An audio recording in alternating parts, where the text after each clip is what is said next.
Welcome to the third session of our Three Brothers D&D 5th edition campaign. We've had a few technical issues, but we now seem to be online, and hopefully this will go through to my YouTube channel. We have our normal motley assortment of player characters, and last time on the Three Brothers campaign, they continued pursuing the matter of Kortis the Manslayer, who appears to be some sort of being capable of possessing people. Audius theorized that it might be people who have committed a sin or perhaps have a weakened soul of some kind. Whilst they were questioning this young child, they all went their respective ways, did a bit of background research on Kortis by consulting a sage called Amphius, found out a little bit of background information that led them to believe Kortis is potentially one of these 5 demonic creatures who was allegedly banished many years ago, but seems to be somehow clawing his way back into our world. However, when they returned to the guardhouse, they found that the child was mysteriously no longer possessed. They passed Perseus, one of the guards they made an acquaintance with, as they headed in there. They satisfied themselves the child was no longer possessed, the presence had left him. And then in the distance, from down the street, from across the old bridge, they heard a high-pitched scream. And that is where we left the last session, and that is where we'll be picking up this session. So before we do that, I'm going to ask each of the players to just introduce themselves and say a sentence or two about their characters. We will start with Matthew playing the Dragonborn Drax. Hello. Yes, I am indeed Matthew, otherwise known as Rhaegar the Dragonborn on YouTube. I'm playing Drax, the Tempest cleric of this group, who has recently got involved in disturbing instances of children being possessed by some malign entity, and with his other companions he hopes to free this land of whatever thing that is causing this evil. Okay, thank you very much. Then we move on to Rob. Rob Davis, aka the Swamper. I'm playing Watum, a wizard who is really on a search for a knowledge, but specifically knowledge about the wand he carries that and similar ones his siblings carry and the material it's made of. And this is all in the hopes of preventing the gift from ever being able to return. Okay, thank you very much. And last but by no means least, we have the Chief playing Audius. Chief, I'm playing Audius. He's a kind of odd-looking half-orc with a mysterious past, and when he arrived in this town he found out that an old enemy of his was actually some sort of incorporeal entity and is possessing children. So yeah, he's kind of invested in solving that one. Okay, thank you very much. Now, we're missing Jenny, unfortunately, for this session, but this is just one of those things that happens during RPGs. So what we're going to assume for this session is Jenny's character, Avastar Foliage, who suffered a traumatic experience last session when he witnessed the ghostly midnight patrol moving through the town and was aged 10 years by one of them meeting his gaze. What we're going to assume is that Avastar will be with the party at the start, since we're carrying straight on, but at the earliest opportunity will retire to the inn to try and console himself and deal with this trauma that he has suffered. So I'll have to ask the players for a little bit of forbearance. I'm going to keep Avastar in the background, not really getting involved in any combats, although if you wish to use Avastar as a source of information, that is absolutely fine. Okay. So we're going to pick up where we left off last time. You guys are still stood in the town guardhouse. You're stood in the threshold of the guardhouse, this huge tower with these purple dragonstone slats on top of it, on the main thoroughfare across the old bridge into Battlebridge. There are numerous posh and resplendent shops lining both sides of the bridge, along with 6 towers at equal lengths along it. You've satisfied yourself by the end of last session that the child, Ambrose, was no longer possessed. Then as you're stood around debating what to do, Perseus the guard, having left several minutes earlier, having been given a coin by Audius, a gold coin, you hear in the distance this high pitch.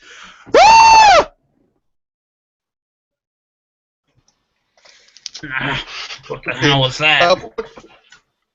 Can I just ask what time of day is it, and roughly how far away would we guess this scream to be? Okay, it is about 10 a.m. at the moment, so it's in the morning. The scream appeared to be coming from about, you'd estimate, no more than 200 feet away. Yeah, okay. I say, indeed, we must investigate this. Rarely is such a cry without merit. Yes, so it's something let's get over there. Okay, it's not difficult to know where the sound's coming from. You guys are at the southern end of the old bridge, and it appears to be coming from back across the bridge. So are you all hot-footing it across the bridge to try and find out what's going on? I am, yeah. I'm best speed. Yep.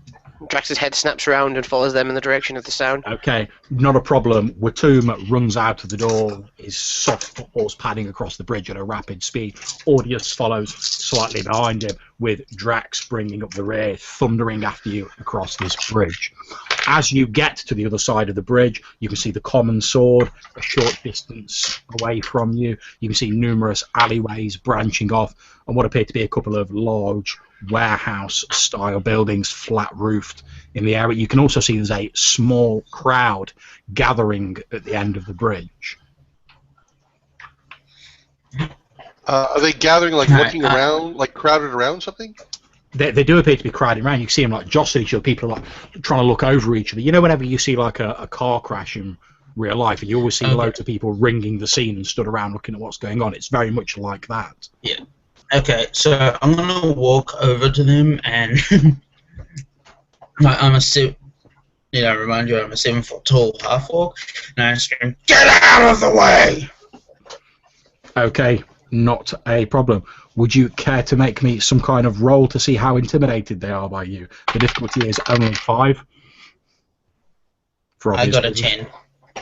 Okay, not a problem. You guys see Audius march up. He's like, "Get out of the way!" And this crowd just like parts like the Red Sea in front of him. And as they part in the middle, you can see a young woman wearing a city guard uniform lying on the floor. You can see a deep mark across her chest, a cut with blood still dribbling out, staining the front of her surcoat. The thing that catches your attention, though, Audius, is a single gold piece resting on her forehead.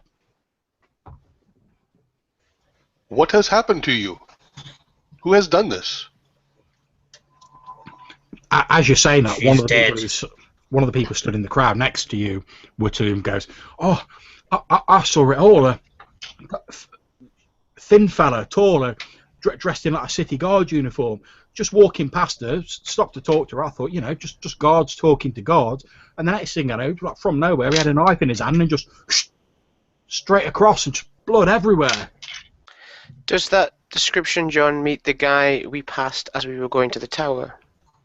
It's a very generic description, but it would certainly fit the description of Perseus. He is thin, he is tall, he does wear a city guard uniform.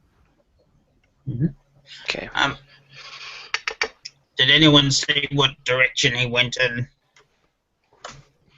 One of the people says, "Oh yeah, he ran off down there, down the main street, and then he ducked into one of the alleyways on the left.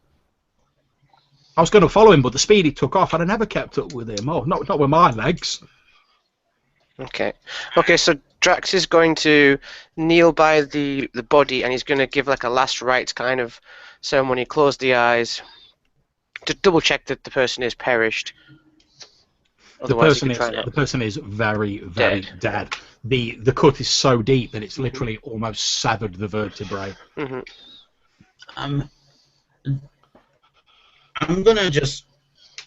just gonna run after that direction that was pointed out. Yeah, I'm going into full sprint mode. In that direction. Not a problem. You guys run off while Drax kneels down, puts his hand on the body, and starts whispering a prayer to his god. What do you actually say in terms of your blessing, Drax? What do you ask for? What do you say? So as he's kind of mumbling in Draconic, he's He closes the eyes, puts his hand over the eyes, and he says something to the effect of, "May you find peace in the depths of Njord's domain, should he find you fit to receive his sanctuary." Okay, can you please make me a perception roll, difficulty 20, Drax? I can do that. Yeah, of course I can. I don't suppose I get advantage on this roll. No, you don't. Being a cleric. Okay. Perception. Yeah. Whilst Matthew's making that roll, don't forget, if you contributed something to the Obsidian Portal side between last game and this, you start with inspiration. Perception. Yeah. Okay. Oh, I think that's a nat 20, John. So 24 total. Okay, splendid. As you're sort of looking around the scene, mainly to make sure everyone's sort of staying back or no one thinks you're interfering with the body. Everyone's, although they don't understand Draconic, they recognise the mannerisms of a priest, the solemn tones you're using. So everyone's maintaining a fairly respectful distance. There's a few people pushing to try to have a better look with grim fascination, but by and large everyone's standing back. However, as you happen to glance around and you look up, you catch sight of what appears to be a robed and hooded figure stood on the flat roof of one of the nearby buildings. As you look up, you see a swish of cloth as this person moves away from the edge of the building, and then you see them no more. Did they have any the term would be in D&D like heraldry or something, or a symbol? Like, is it like a priest's robe or something like that? Can I pick it? You couldn't really tell. It was a sort of long flowing hooded robe, the hood pulled down over the face. It was a dark red, sort of black in coloration. Okay. You only saw it for a split second before they moved away from the edge. Drax will make a note of that and continue his little prayer, and then you'll investigate the coin once time permits. Okay, not a problem. You pick up the coin, and it looks very similar to the coin that Audius handed Perseus. Oh dear. However, a lot of gold coins in this city look very similar to that. Mm-hmm. Okay, I'm going to jump back now to Watum and Audius. Watum and Audius, you're running through these streets. Can you both make me a perception roll, difficulty 10? Yes. 11. No, I can't.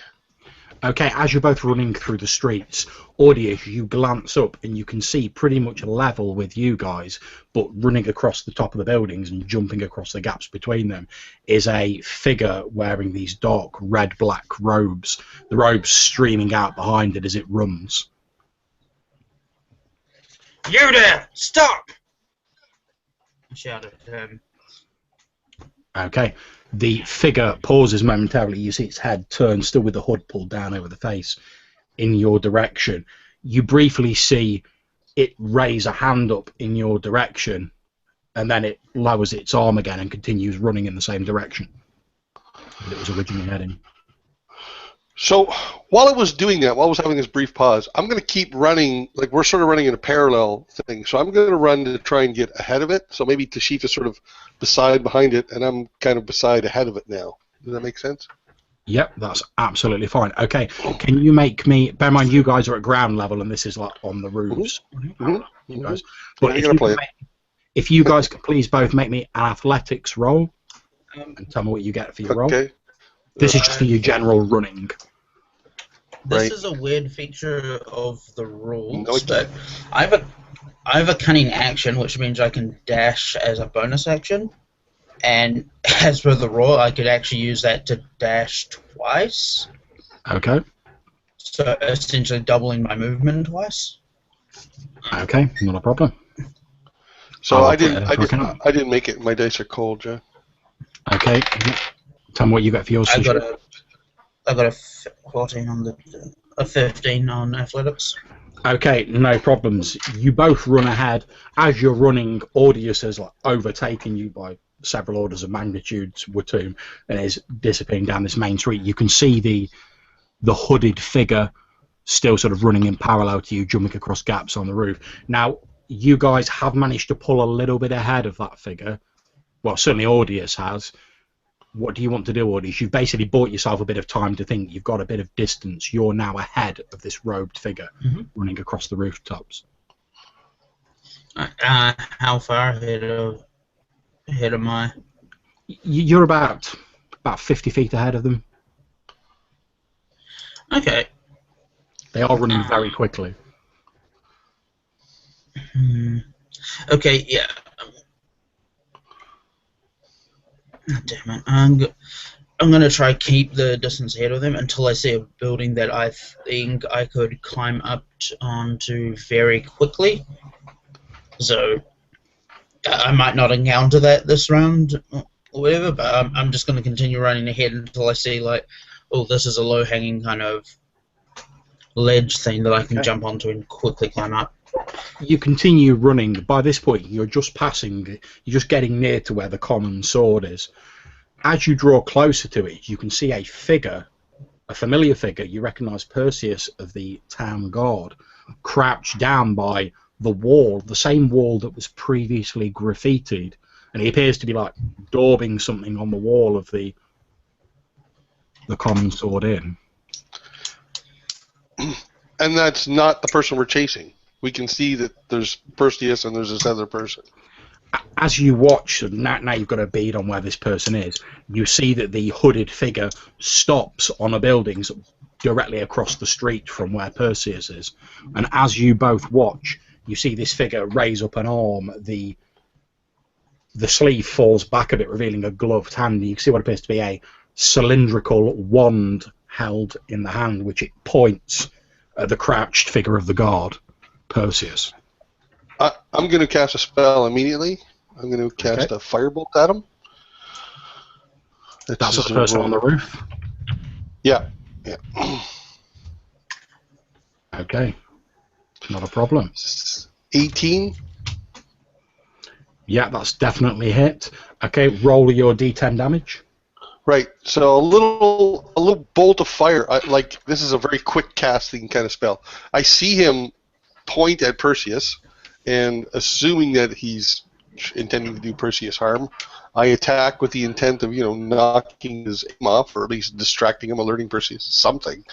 And a little blip of fire comes out of my finger and just poof, it strikes him a little harder than it would appear to be for its size, and he takes 6 points of fire damage. Okay, excellent.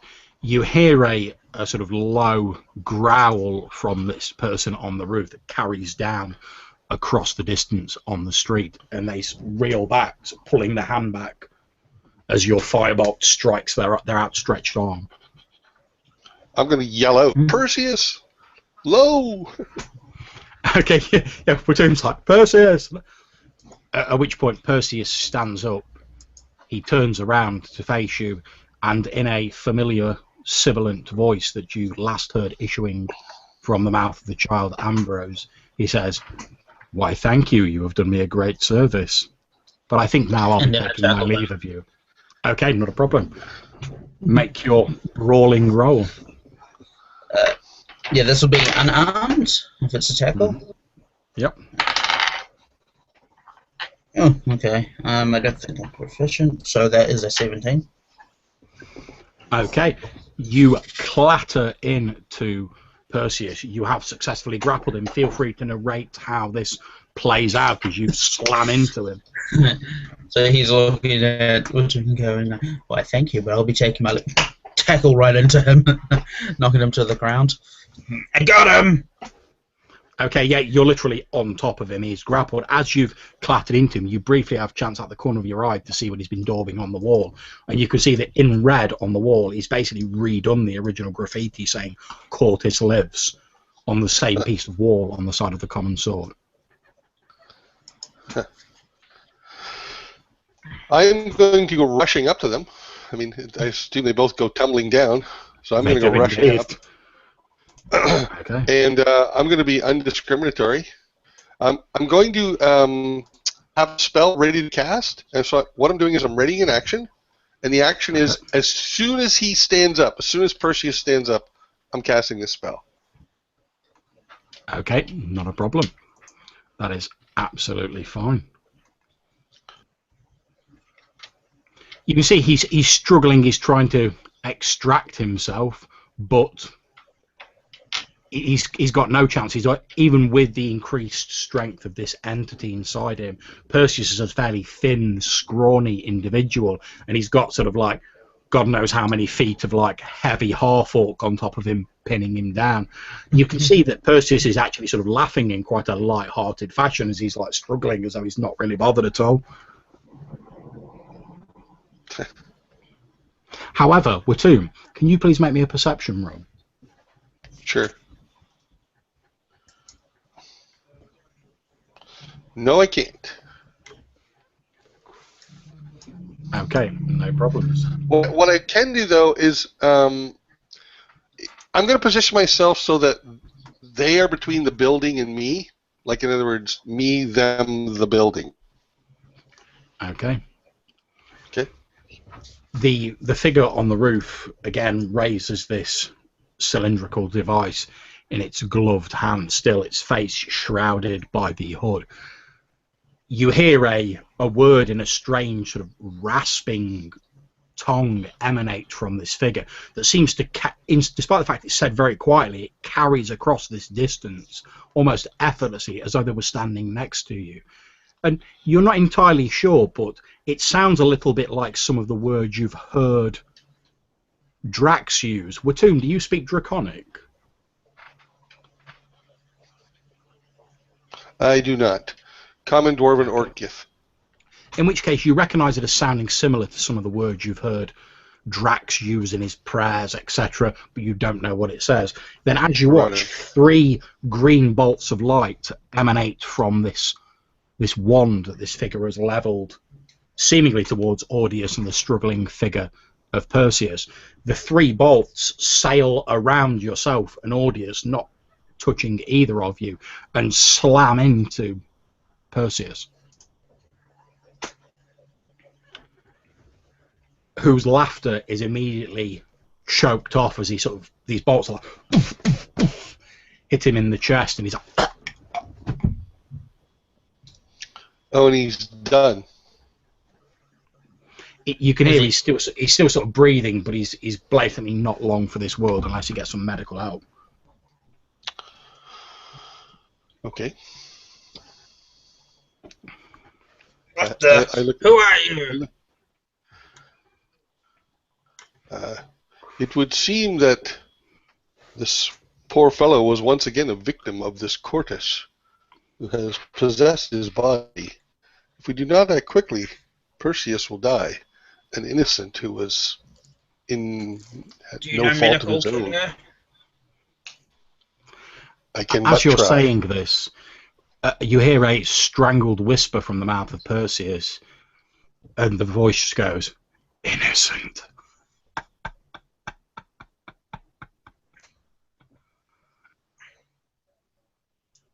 What's the hooded figure doing? Did that answer my question? It didn't answer your question. It appears to be observing the scene. It's not made any further violent motion towards any of you. Okay, so I'm going to kneel down beside Perseus, and I'm going to attempt to stabilize him. Okay, not a problem. Make your appropriate roll for that if you need to. Okay, to make a fucking 10. Jeez. Nope. Okay, you attempt to stabilize him, but he's losing a lot of blood from where these 3 bolts of mystical energy have smashed into him. Plus, you expect that the it seems to you, given your arcane knowledge, that his body might, looking at the wounds, it looks as though his body might have already been deteriorating slowly, perhaps as a result of the possession. I've moved to the wall of the building that the hooded figure's on. Then I kind of jump out to a roll and then stand up a few feet away quickly, suddenly pointing my crossbow at the hooded figure. Who are you? I want answers. The hooded figure, again in these sort of hushed tones, just says, "If you've got any sense, you'll just let him die."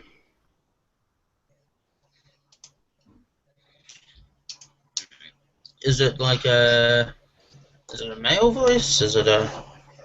It sounds like it's quite deep, but it does have a feminine lilt to the voice.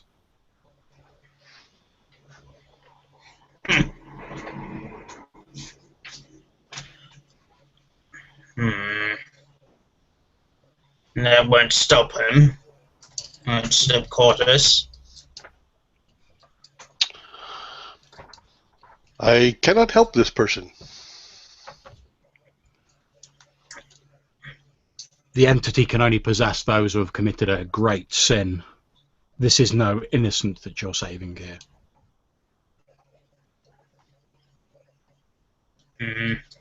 You've killed him before, haven't you?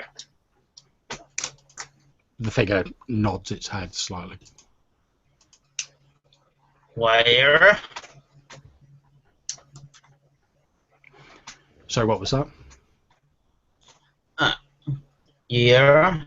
I was just asking if it was the person in my No. backstory.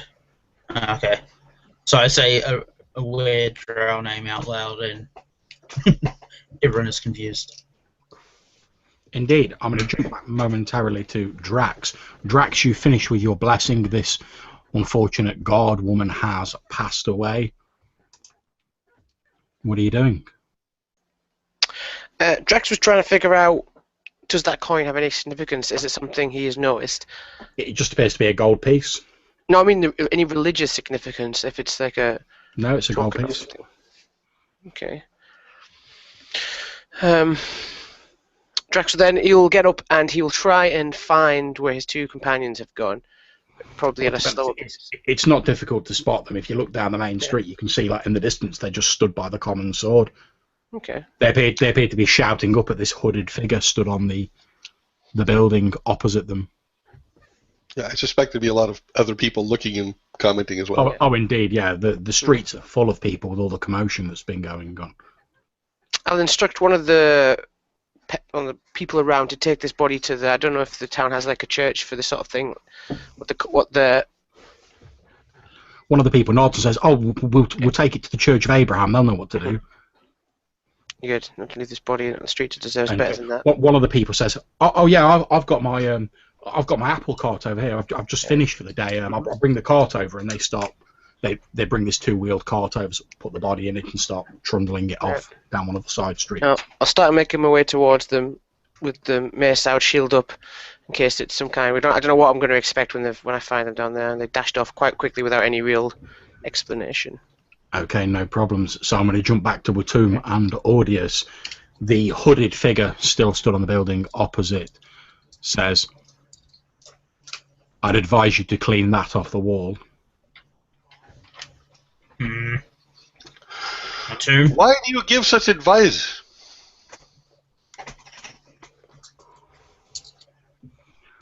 Because there's more going on here than you realise. Perhaps you would care to enlighten us. I turn, and with a casual gesture, I'm going to cast Prestidigitation, and it should just clean the wall. Okay, yeah, not a problem. You wave your hand over it, and this writing Kortis lives that, judging from some of the marks on Perseus's body, he appears to have basically cut himself and daubed it in his own blood on the wall. It just disappears as though it had never been there, leaving the wall clean and pristine. In fact, it's probably a little bit cleaner than when he actually wrote the writing on in the first place. Right, yeah. It stands out, the area of the spell stands out from the rest of the wall. Indeed, it's just this grimy tavern wall, then there's an immaculately clean patch in the middle of it. Right, right. The figure on the building nods and then jumps down from the roof of the building, landing on one knee in the street. And it would seem we have similar goals. It would behoove us to work together to solve this matter. The figure nods and steps into one of the side alleyways. You see it go like this, with its gesturing with a single finger as it retreats into the alleyway. If you prefer, I would think the comfort of a tavern would be more suitable. You hear a voice out of the alleyway say, "Too public." I shrug. I mean, there's got to be people watching us going to the alley, so okay. All right, I'll follow him. Alright. As I'm following, all right, you better tell us what this is all about. Okay, you follow the hooded figure down this alleyway. You see the figure walk over to one of these warehouse buildings, walks over to the door of the building, waves one of its gloved hands over this sort of like big padlock on a chain that's looped through the door. And you just see the padlock go, at which point the figure pulls the chain out of and heaves the door to one side, steps into this warehouse. Did they unlock it? Or did it? They seem to unlock it. They just waved their hand over it. Oh, okay. And it unlocked itself. A knock spell. Indeed. The person steps into the warehouse and you see him standing by the door, sort of holding on to it. The gestures I'll follow him in. But after... I'll follow him in for now. Okay. Okay, meanwhile, Drax, can you make me an athletics roll, please? Basically, just see if you catch up in time to see any of this.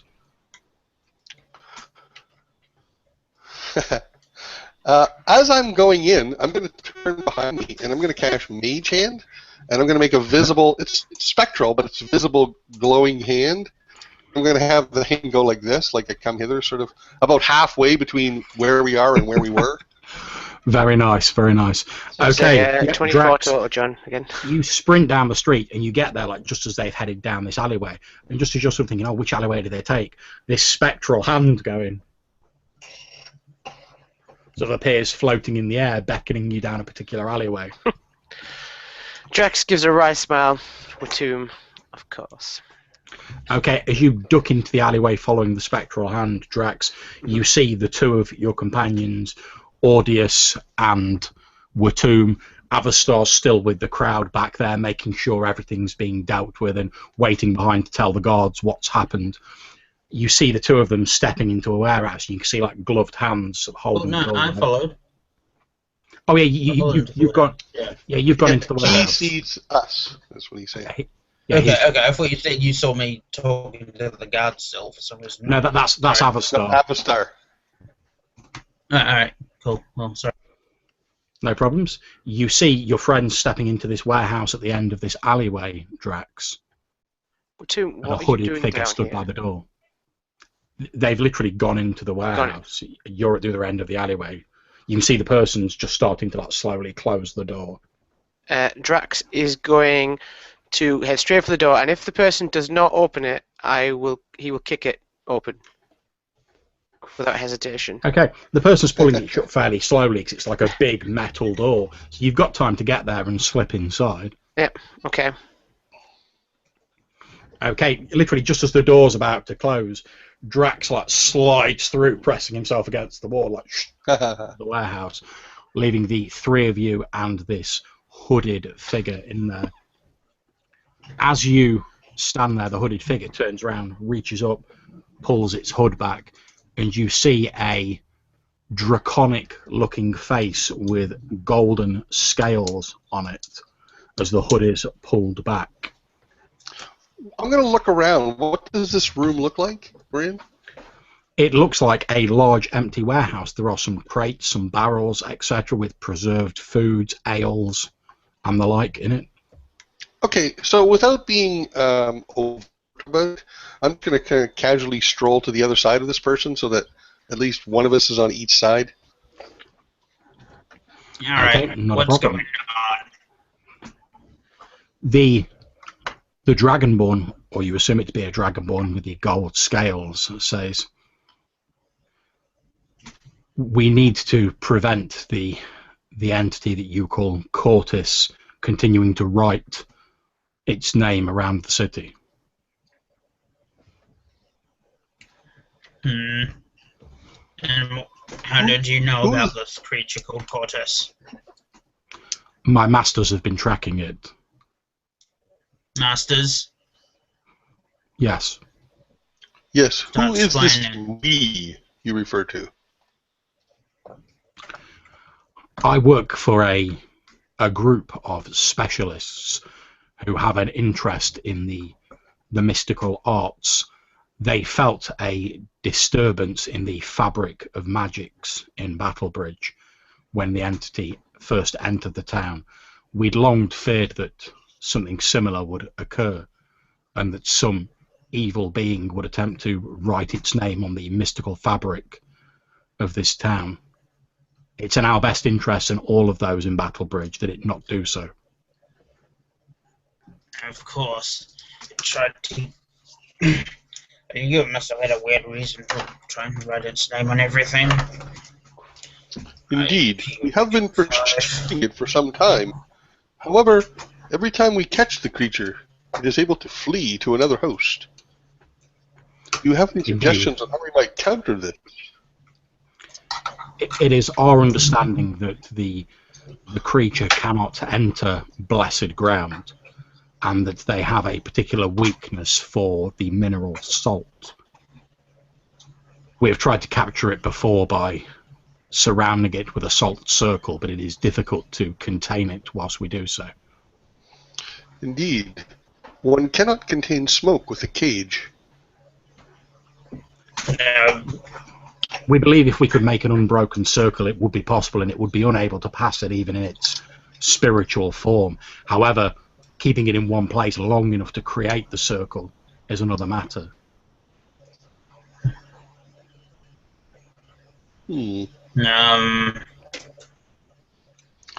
What if we were to create such a circle with an opening that we might pursue the beast into? I believe that would work, but the beast is intelligent. It is an ancient creature, very intelligent, very difficult to trick. Okay, then. What if we were to put a circle around the building? Would it be trapped in the building? I do not understand the metaphysics of this. My masters deal with all this matter, but I believe so, from what I know. Except such a building would have to have an opening, otherwise the creature could not enter and would not cross over the salt. We must close the door to the cage after it enters. I was thinking about what if we had put a salt circle around the guard's house while the child was inside. Would we have trapped it inside? If you had surrounded the building with salt whilst the creature was inside, I believe it would be trapped. And I don't think... Does it have any method of knowing?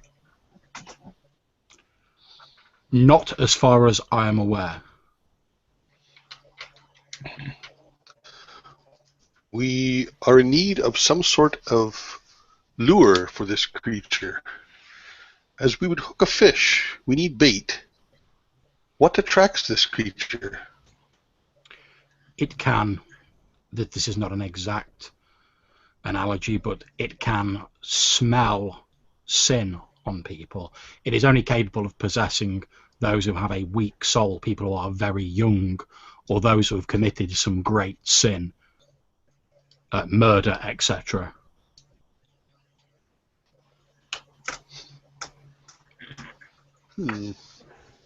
Perhaps we could visit a local prison. I'm sure there would be many there suitable.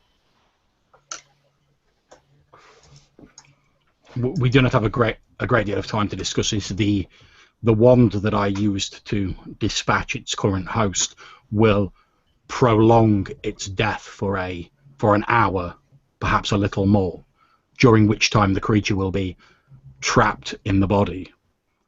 Wait. So it's trapped in the body now?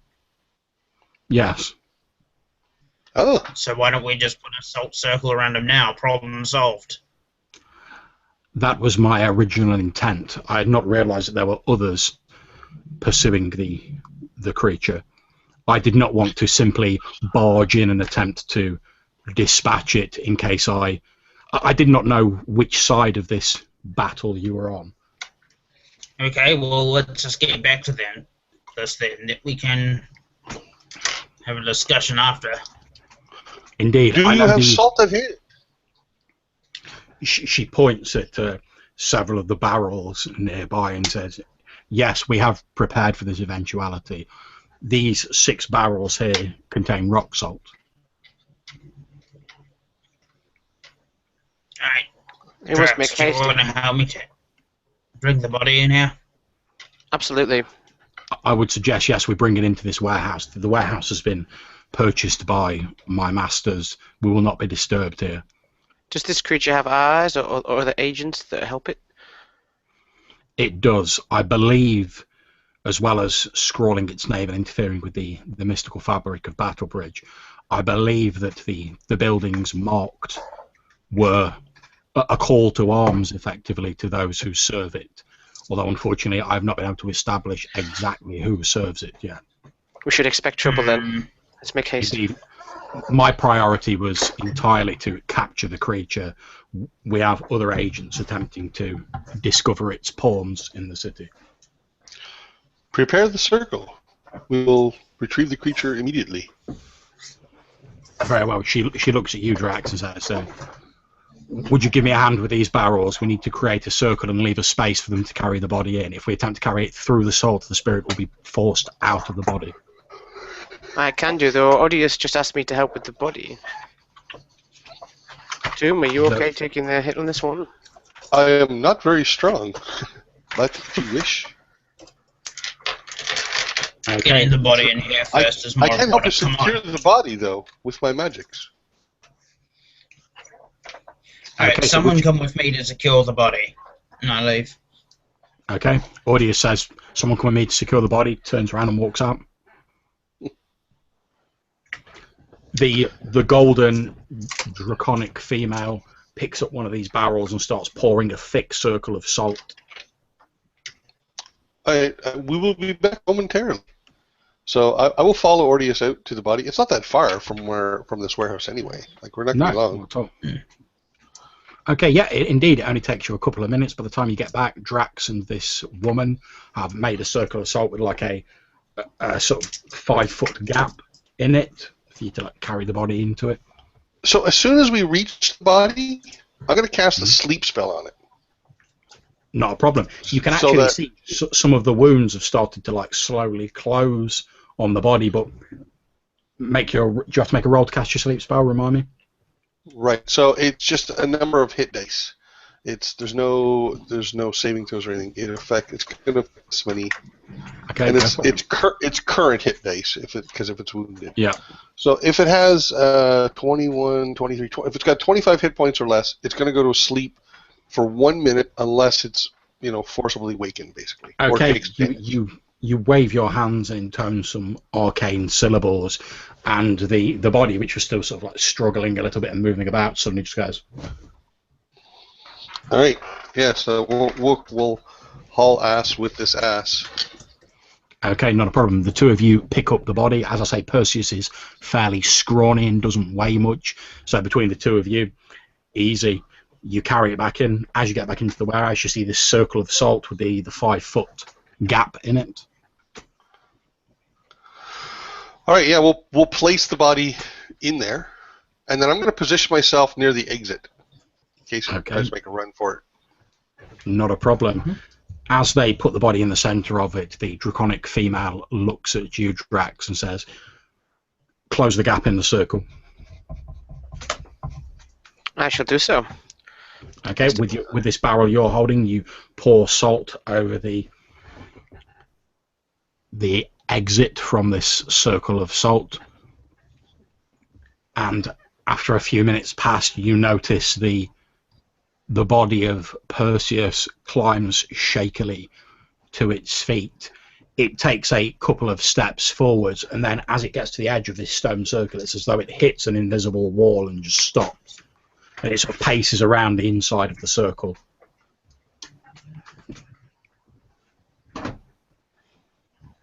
At which point, in the sibilant voice, Perseus says, "Do you really think a circle of salt will hold me forever?" Yes. Does not need to hold you forever. Only until you expire. Until this body expires, I assume you mean? If that is what it takes.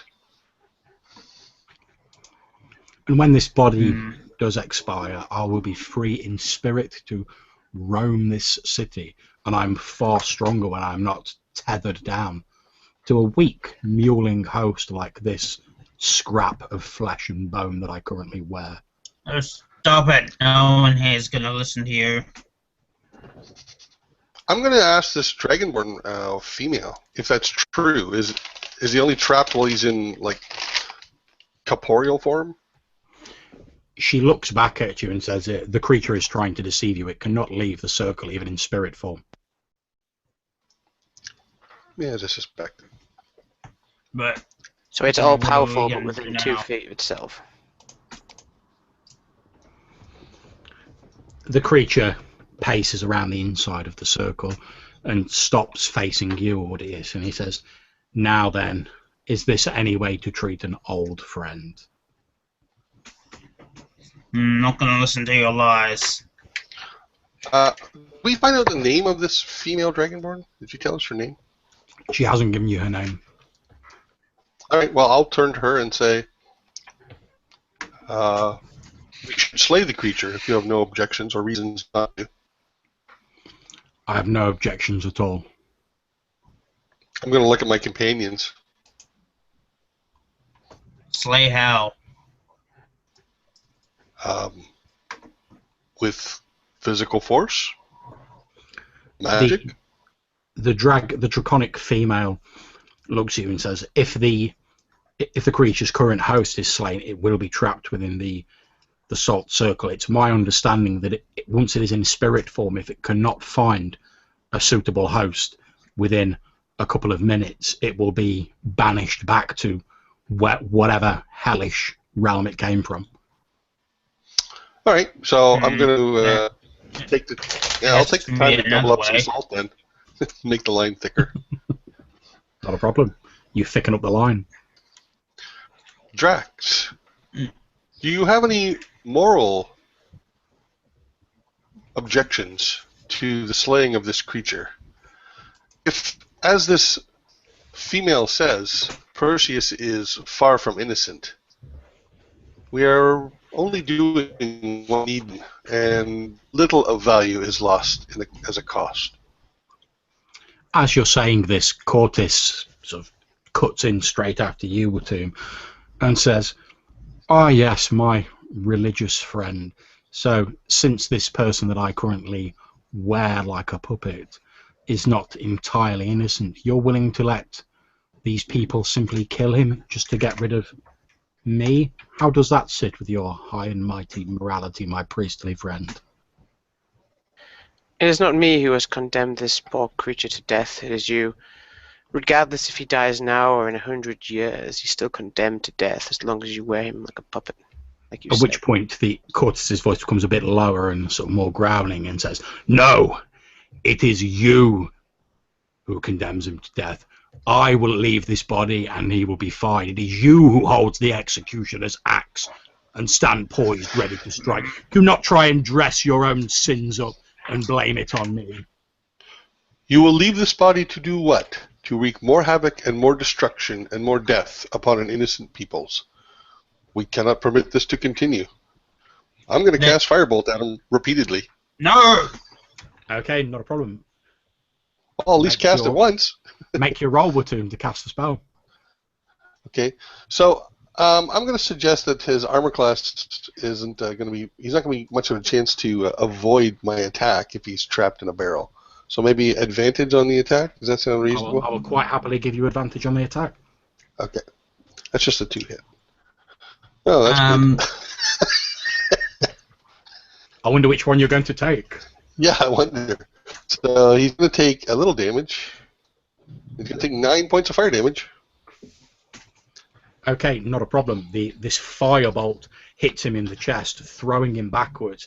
He hits the sort of edge of the stone circle, and again it's like he's hitting an invisible wall that he slides down and sort of slumps to the ground. You can see this smoke trailing out of him, these scorch marks.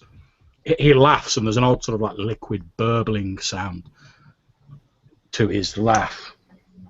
And he says, and he raises a shaky hand, still like a bit of smoke drifting up from him, points shakily at you, Watum, and he says, "Now you would have made a worthy host. You are willing to do what is necessary." Stop. If you try that again, I'll break the circle myself. Ancient Why? Dragonborn. You said if we push him through a line of salt, his spirit will be ejected. That's my understanding. He can't voluntarily step through the barrier, but if he's compelled or forced through it, the spirit will remain behind. Does it have to be a circle of salt? A perfect circle? I don't believe so. Look, we'll just put a line of salt through the middle, then someone just tackles him fast through it. I've tackled him before, so it's perfectly possible. There's no need to resort to killing. The draconic female sort of, well, it's not what I had in mind, but the logic is sound. In fact, essentially, couldn't I just push him out of this circle? I believe so. As long as you do not break the circle. Alright, so what I'm going to do is I'm going to take the salt and I'm going to try to make a much larger circle around him. That's not a problem. There's plenty of barrels. Yeah. You just made it bigger. I thought you just made the line bigger. Yeah, like thicker lines, right? Yeah. No, I don't want that. I want to make a larger circle around him so I can push him out. Concentric circles. So there's plenty of these barrels about. You easily grab one and make a second, sort of wider circle around the original one. Alright, so I am going to... Yeah, I'm going to try... After doing that, I'm going to try grapple, and throw the Perseus out of the smaller circle into the larger one. Okay, not a problem. Make me your grapple roll. I will give you advantage since, as Rob rightly said, he can't exactly dodge very much.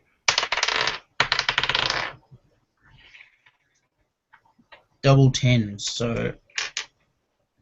Yeah, that's 13. Okay, not a problem. You, being careful not to break the circle, you leap through it, sort of shouldering into Perseus and throwing him out to the other side of the circle. You go with him, obviously. For a few brief moments, there's a displacement of air inside the centre of the circle. Then what appear to be flames erupt inside the salt circle, and you see this dark shape moving inside the fire. And firebolt. Okay, make your roll. I trust now is acceptable. Indeed. Say that to Ordius. Yes. Okay. You another 7 points of fire damage. Okay, you cast your firebolt, and it appears to go straight through this insubstantial figure. It might. Although you do notice that the longer you wait, slowly the fires are starting to fade away, and the figure's becoming hazy and indistinct. I win, Kortis. It turns around to look at you, and in a voice that's slowly starting to fade away, as though it's falling down into a large chasm, says, "Do not think that dispatching me will free you of your obligation to me." I'm gonna lies. I'm gonna pick up just a small handful of salt and fling it at him. You fling it at it, and it's like, ah! That makes me smile. As it continues to fade away, you can just now see the outline of the dark figure. The flames have disappeared, and as it disappears completely, its last words, which hang in the air for a moment, are, "I will see you again, Thaddeus." And then it disappears.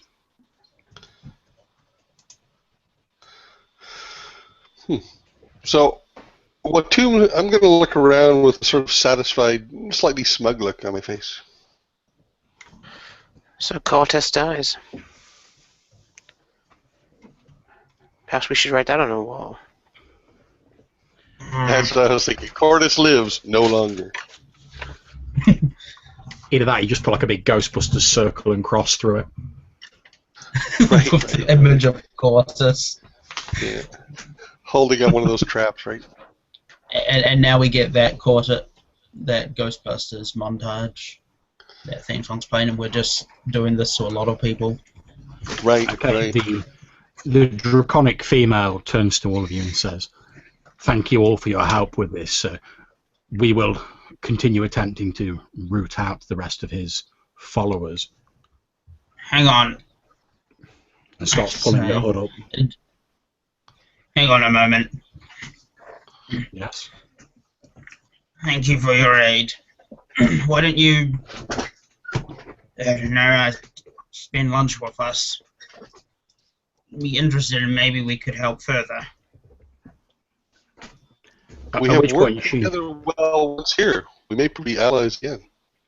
she nods slightly and then turns to you, Watum, and says, "I saw what you did with the wall. You are skilled in the arcane arts." I am. Then I'm sure that we'll be crossing paths in future anyway. But I am hungry after that exertion. If it is fine with the rest of your companions, I will accept your gracious offer and join you for a small repast. I'm pleased that we were able... We should make sure we get him somewhere safe, though, she says, pointing at Perseus. Why don't you guys go into the common sword over there? I can take Perseus back to the guardhouse. He is injured. Perhaps the Church of Abraham would be a more suitable place. Alright then. I can take him there. Tell that half-orc bartender to give me the most orcish lunch he's ever seen. When you visit the church, inquire as to who is running it. I would speak with them. Of course. Okay, not a problem. So you pick up Perseus and begin making your way to the Church of Abraham. It's not difficult to find. So, as I'm taking him there, as I have the common sword, I try to kind of make him gain a bit of consciousness, and I try to fill him in on what happened. I'm basically saying, so they all wanted to kill you. It was without my ingenious thinking, you would be dead right now. And now I'm taking you to the church. Just remember, Perseus, in the future, who your friend is. Oh, don't worry, sir. I won't forget this. It all brought it. I can still see the face of that. I can still see the face of Simone. Oh, it was just like I was back on that night again. Oh, it brought it all back to me, sir. At night. At which point he slumps against you and he sort of breaks down, tears running down his face, and he says, "Yeah, it was about 3 years ago. Me and Aldous, we brought in this criminal. We knew he was behind. Well, it doesn't matter what he was behind, but we knew he was guilty of some serious crimes, but we'd not been able to get any evidence on him. And well, the orders came down from on high. We were to rough him up a bit, give him a bit of none too gentle persuasion to get him to confess. And well, I got a bit carried away when we were interrogated. 1 minute I was just slapping him around, but I never meant no harm to him, sir. I swear." It's okay. I think you suffered enough for that. If it hadn't been for Aldous and the other guards like dealing with it, I'd have been arrested for sure.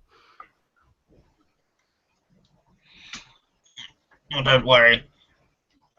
I sure won't tell anyone, and... Oh, thank you, sir. Well, I don't think you have anything to feel sorry for. It doesn't sound like you did it on purpose. That devil Kortis doesn't... Okay. He considers a sin, that would be right. You lead him through to this large sort of square building in the center of Battlebridge. It has white and red banners hanging from it, all adorned with the silhouette of a tree or something similar. As you approach, you can hear the sound of hymns ringing out from inside the building. You can see people wearing white robes stood around outside the building. They're just welcoming people to the temple, saying, "Oh, please go in, take a seat." Lady Cassandra is about to give one of her sermons. Please go inside. I go up to one of them and I say quietly, look, I don't want to bother any of your ceremonies, but this man is particularly injured. He needs a priest right now. He looks over at one of his companions and waves them over and says, "Well, yes, of course we'll. It's part of our belief to give aid to any who need it. We can take him from here. We can take him inside. Are you sure you won't stay for the sermon, young master? Have you heard the word of Abraham, sir?" Unfortunately, I have a prior commitment at the moment, but since you have proven yourselves to be kind and generous people, perhaps I will attend some sermons in the future. Splendid, splendid. The word of Abraham is open to all, sir. We welcome any who come with an open heart and a mind to our church. As they're saying this, from inside you hear a strong female voice say, "And this person is blessed. You have seen it all here. Let any who have doubt witness the light of Abraham shining forth from him." Yes, how often are these sermons held? We hold a sermon each day, sir. Alright. I might come back with a friend. Oh, splendid. We are very blessed at the minute. We do have one of the high priests of our order, Lady Cassandra, here. Normally it would just be our own Father Aretes who would give the sermons, but we're so pleased to have Lady Cassandra here. It's simply... Will she be here tomorrow? Well, yes, she indicated that she was planning to stay for a number of weeks, sir. Alright then. Thank you for your help. Oh, not at all, sir. We look forward to seeing you at one of our future sermons. I take out two coppers, and I hand them to him, and I put on Lionel's face. Look, I don't know much, but if you could accept this donation. The lay priest takes it off you and says, "That is most generous, sir. We are collecting for some damage done to the roof of our temple during the recent storms, sir. Any donations are greatly received. We will put this towards the roof reparation, sir." And he sort of like takes your hand and briefly brings it to his forehead and says, "That is a most generous offer, sir. Thank you very much, and we wish you well in the future." Thanks. He turns around and starts telling the other lay priests to get this poor fellow inside so that they can give succor to him.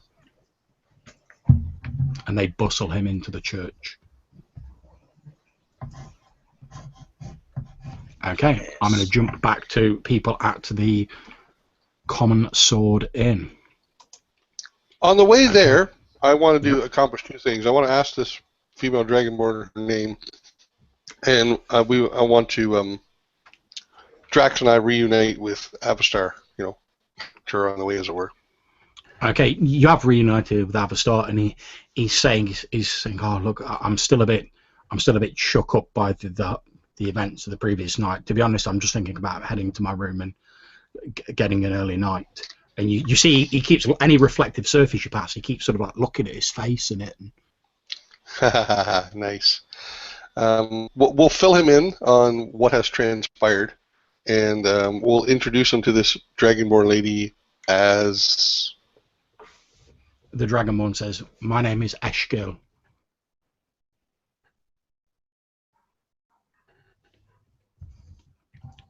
You make general chit-chat as well as you're heading to the Common Sword. Drax, is there anything you wish to do while you're making your way to the Common Sword? Drax would like the opportunity to ask Eshkel where she's from. Has she seen any of his particular kind of Dragonborn. She's the first of anyone that you've seen in a long time. She smiles with almost it's quite a kindly smile, but with almost a tinge of sadness to it, and she says, your kind are not particularly common in Battlebridge. There are a couple who work for my masters. We generally keep ourselves out of the public sight. I had heard rumours that there was one of your number in the Folath swamps to the east of Battlebridge, but I've been pursuing Kortis. I've not had time to investigate. Okay, thank you. And Jax will make a note of this. He'll intend to go to the swamp at the earliest opportunity presents itself. Okay, can you make me an intelligence check, please? Sure. Is that just a D20 roll? If it's not a skill. Okay. I'm not feeling very intelligent today. Okay, no problem. You head over to the common sword. As you get in there, you see the young half-elf Finnan is behind the bar. He's quite busy dealing with customers, which sort of raises his hand as you walk into the bar. Avastar excuses himself and disappears up to his room, stopping just to check his reflection in a few things as he disappears upstairs, looking quite pale and quite worried. Eshgil looks around and then sits down at an unoccupied table near one of the corners of the room, near the entrance. Right. So we'll sit with her. We'll order meals and then I'm going to look at. I'm basically going to, in an overt way, visually be comparing Drax to Eshgil. And how do they look different and size-wise, color-wise, that kind of thing? Okay. I mean, I haven't seen many Dragonborn in my life, and I'm very curious. So. Okay, not a problem. Eshgil is a good deal slimmer than Drax. Drax is quite big and bulky and muscly, whereas Eshgil is quite lithe. However, her face definitely looks more draconic than his. If you like to think of it this way, Drax looks a bit more human than she does. Whereas although she has a humanoid form, her face is definitely very pronounced draconic with the long snout, etc. Right. I would have. Sorry. Gold. And indeed. What color is Drax? Copper. Kind of like a weather-worn copper. Not particularly bright. I imagine her scales are quite gleaming compared to mine. Yeah, her scales are extremely bright. They catch the light as she moves, probably why she kept her hood pulled up, whereas, as Drax rightly said, his are more a sort of burnished sort of copper colour, so quite a darker looking colour. You can also see that as she's moving, the back of her cloak sort of swishes about as though she's got a tail underneath it. What can you tell us of your allies? She leans across the table in a hushed whisper and says, "My friend, I'm sorry I did not catch your name." I am Watum. Watum. Does it not strike you as odd? I'm assuming you've been in Battlebridge for a while now. Does it not strike you as odd that there are not a great deal of mages in a town of this size? Being my first visit to this town, I had no expectations on how many there should be. Well, let me tell you, there is a reason why there are so few mages in this town. This town has... It's difficult to put this in layman's terms. I mean no insult. This town has an imprint of the arcane on it, a legacy that the Gith left here. Although the Gith did not build the actual town, they laid the foundations for many of the main roads that move through the town and the old bridge. This place draws magical energy to it and focuses it to run along certain lines. That this causes a number of different effects. You've no doubt heard the stories of the the ghostly soldiers that patrol the streets at midnight. That is one side effect of this. I say yes as I glance to the stairs. That is but one side effect of this. We do not know what the original purpose of these lines were. We only know that we have found in ancient Gith records that they regarded it as a seal or a lock of some kind designed to keep something out. Now, we don't know precisely what it is, but if the Gith wanted to keep it out, then damn sure we want to keep it out as well. We believe Kortis was attempting to interfere with this by writing his name at strategic points of the town. Effectively, he was trying to siphon energy, mystical energy, from this network, if you wish to call it such. Okay, perhaps to resurrect himself. I don't know. On this table, that's probably not particularly large, I'm going to start taking things out of my pack. Inkwell, a little, some cloths, and my book, not my spell book, but rather my sort of journal book. And I'm going to write down what you just said, because it sort of seems related to the purpose of my search. Okay, I'll make no attempts to hide this.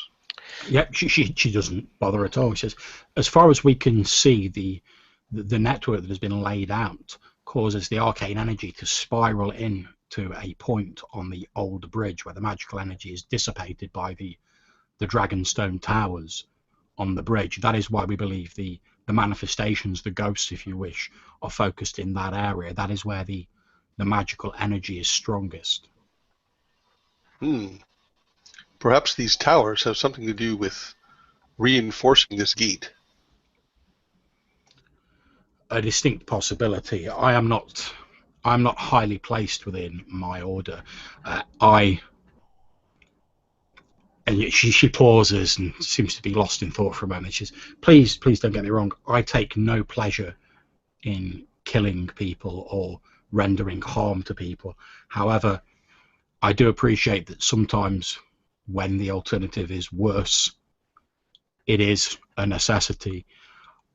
The order that I belong to, we attempt to assess mages who are in Battlebridge. We believe that any misuse of magics in this town could destabilize this Gith lock, if you wish to call it that, this seal. Therefore, when people reach a certain level of understanding in the arcane arts, we assess them and we either attempt to recruit them into our order, since we have judged that they are capable of containing their own magics. If that's not the case, we either encourage them to leave the town or, well, I'm sure you can guess the other alternative. And she frowns. Indeed. I am but a new player to a game, the rules of which I know not them all. Perhaps you could elaborate for me what misuse of magic might be. I would not wish to mistakenly do so. We believe that normal uses of magic are fine. However, there have been people throughout the history of Battlebridge who have found a way to enhance their magics by pulling on the magics contained within the seal. Doing so is incredibly dangerous since it interrupts the flow of arcane energy and can cause all manner of hazardous side effects. But the people who have done so in the past have not been concerned with that. They have been only concerned with their selfish ends. Indeed. That is a danger to all. It is something that should concern us all, I say, looking around. Indeed. We try not to publicise this too widely, since we think if more knowledge of it was to get out, more people might be tempted to actually take that risk. If you have been helpful to us today, or perhaps we have been helpful to you, if further dangers to this seal arise, please do not hesitate to ask us for assistance. Thank you. I'm sure that once you have progressed more in your studies, the Shadow Council will attempt to make contact with you anyway. If it is not myself, it will be one of their other agents. What do you know of this strange material I see in some structures, particularly in this town? I've heard locals refer to it as dragonstone. She chuckles a little under her breath and says, yes, well, we do not understand it precisely, but we believe the GIF used it to direct and channel magical energies. We believe the towers are akin to a lightning rod for arcane energies. They ground it and disperse it harmlessly.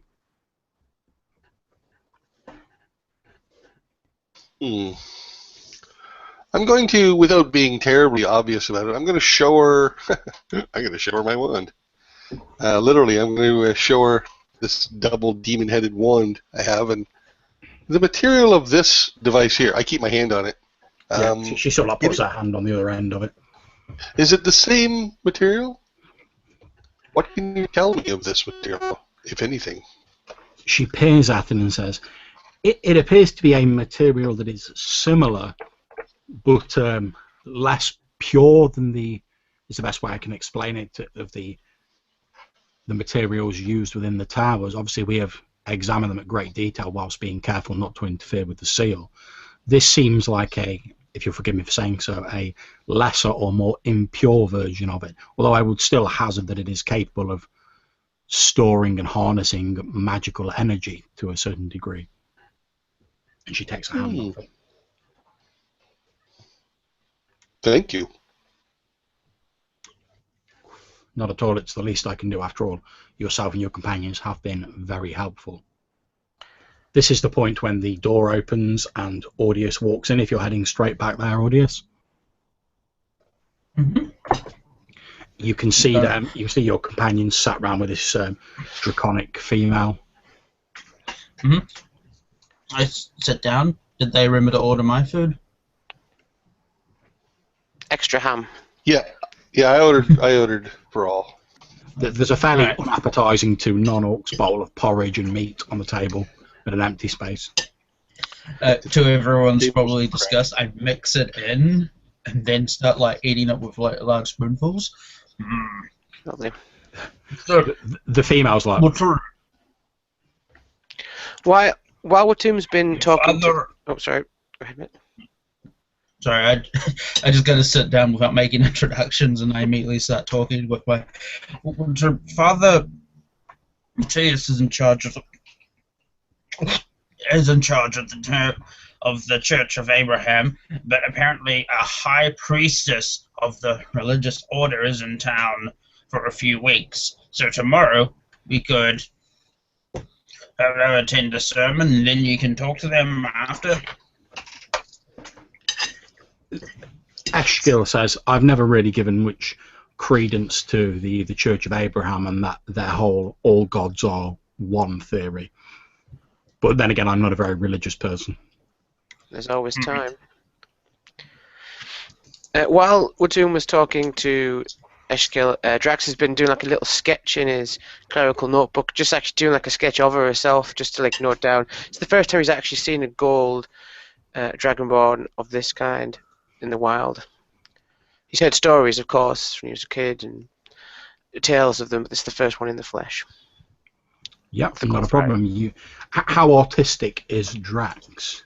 I'm obviously not going to ask you to make a roll for it. He's not what you'd call a professional, but okay, so you've done like a sort of like a quick sketch of her. It's not 100% of amazing portrait style, but it's got the main details in there. Yeah, the height might slightly be off, the proportions maybe slightly, but like notation, so he can sort of get to know what the different people of his lineage look like. Since the Copper Dragonborn, he's aware of, didn't really know much of their other kin until he was taken capture many years ago. Indeed. Yeah, you make this sketch of it, that's not a problem. Also, when Audius arrives, he takes the opportunity to ask Eshkil. So, you implied earlier that even though we've banished this creature, it is not truly dead. I'm not even sure if it is possible to kill creatures like this. the best we can do is return them wherever they came from, and it does take them a long time to attempt to climb back into our world. But would their associates, as you said before, be able to bring him back? I believe, given time and sufficient power, they would be able to attempt to return him in a similar form to that which he had previously, possessing bodies, etc. But it would take a great deal of time, and I'm hopeful that we can root them out and deal with them before they have sufficient time to do so. So he is not an immediate threat? I believe the immediate threat has passed for the moment. As she's saying this, you can hear outside the heavy patter of rain on the windows of the common sword. It appears as though a little bit of a downpour started outside. That's a shame. So where to next, my companions? When we first arrived in this town, there was mention of a woman, a red-haired woman at the Church of Abraham. She is said to have a wand like mine. I would speak with her and ask her what she knows of this wand.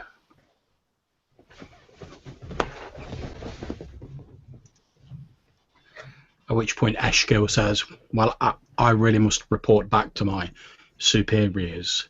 I'm sure they'll want to thank you, if not personally, indirectly, for the aid you have given us. But I will spend a few more moments here in case there's anything you wish to ask me. But after that, I really must report in and let them know what has occurred. If we need to contact you in the future, how may we do so? She takes a glove off her other hand, and you see like a taloned, gold-scaled hand. And she takes a small ring off her middle finger and holds it out to you. You can see it's got what appears to be a black crown embossed on the top of it. And she holds it out towards you. Okay, so I take it and I look at it for a moment or two, and then I'm going to pass it to Drax. He seems more suitable. Okay, one thing you do notice before you pass it over to him is as you hold it, the ring actually very slightly changes in size to match your own finger as you're holding it. And then when you pass it over to Drax, likewise again, it sort of grows even more to like fit on his big dragonborn fingers. Cool. I assume you spoke with my companions on your employers? Yes, we have discussed the matter. Yeah. Fortunately, there's only a certain amount I can tell you. I'm sure I you have want one question, though. Please, it's the least I can do. How esoteric would you say knowledge on Kortis is? It's certainly a specialist field. One would have to look into the specifics of these demonic entities. I would not expect a common person to have any knowledge of them beyond mere myths and legends. Someone would have to display an active interest in the subject initially before they even knew where to look. And then finding out information about them is extremely difficult. The Shadow Council, we have specialists and practiced mages who have made their life's work to study these creatures so that they may banish them when they encounter them. Okay. So I'm going to take out my quill and ink and paper, and I'm going to write down the name of the book that Antha said, that mentioned Kortis. I'm going to hand it to her and say, this is the name of a book that I know to be in Battlebridge. Could you perhaps take it back to your order and then return to me with information on whether this person should be having this book or if it should be more safely contained? The Chronicle of Vania. I did not think there were any surviving copies of this still about. I certainly know the Shadow Council has a copy, and they've destroyed 2 others. It's a very dangerous tome. The copy that's in Battlebridge is very damaged, but a person such as myself who's worked with old books before can easily restore it. I see. In which case, thank you very much for this information. I will notify my superiors of it, I'm sure we will attempt to acquire this book so that it does not fall into the wrong hands. Alright. I look at the other two. So, wait, no, I'll look back at it. Is your order, well known or secretive? Sorry, I wasn't here for the discussion. We are an order of practitioners of the arcane and associates. We attempt to keep low key so as not to discourage others from misusing magic, but there are a large number of us in this town. So, would an official know who you are? We generally try and stay clear of official entanglements. They do not approve of some of the activities which are necessary to secure the future of Battlebridge and beyond. Could I have a letter from you that would signify you as an expert arcanist in the matter who can testify to the danger Kortis presented to the town? If you have a quill and a parchment, I will write you such a letter now. I offer mine. Yeah, I have both those things. Yeah. Okay, she takes the parchment, the quill and the ink, and writes down, I, Eshgil, of the Golden Lineage, hereby testify as a mage in good standing within Battlebridge that, and she obviously asks you for each of your names and then writes down all of your names, did prevent a most foul fate from befalling the town and aid with the banishment of a demonic entity known as Kortis the Manslayer, and she signs it with a flourish and then underneath signs it in Draconic. Thank you. She blows on it to dry the ink and then rolls it up and passes it over to you. Thank you. You're welcome. Is there anything further you would require of me, gentlemen, before I depart? This has been a pleasant interlude, but as I say, I must report to my superiors. No, I will thank her once again and give her a slight nod, and I look forward to meeting with you and perhaps your associates in the future. Much of you have told me is intriguing. I'm sure we will meet again, Wittum, and until then, I wish you all well. And she stands up, pulls up her hood, and leaves quietly through the door into the street. As the door opens, you can hear like the sound of rain cascading down outside. In the distance, you hear like a faint of thunder. As she leaves, Drax is sort of admiring the ring that Watum gave him, and he sort of mumbles, I have a feeling we'll see her again. I would agree.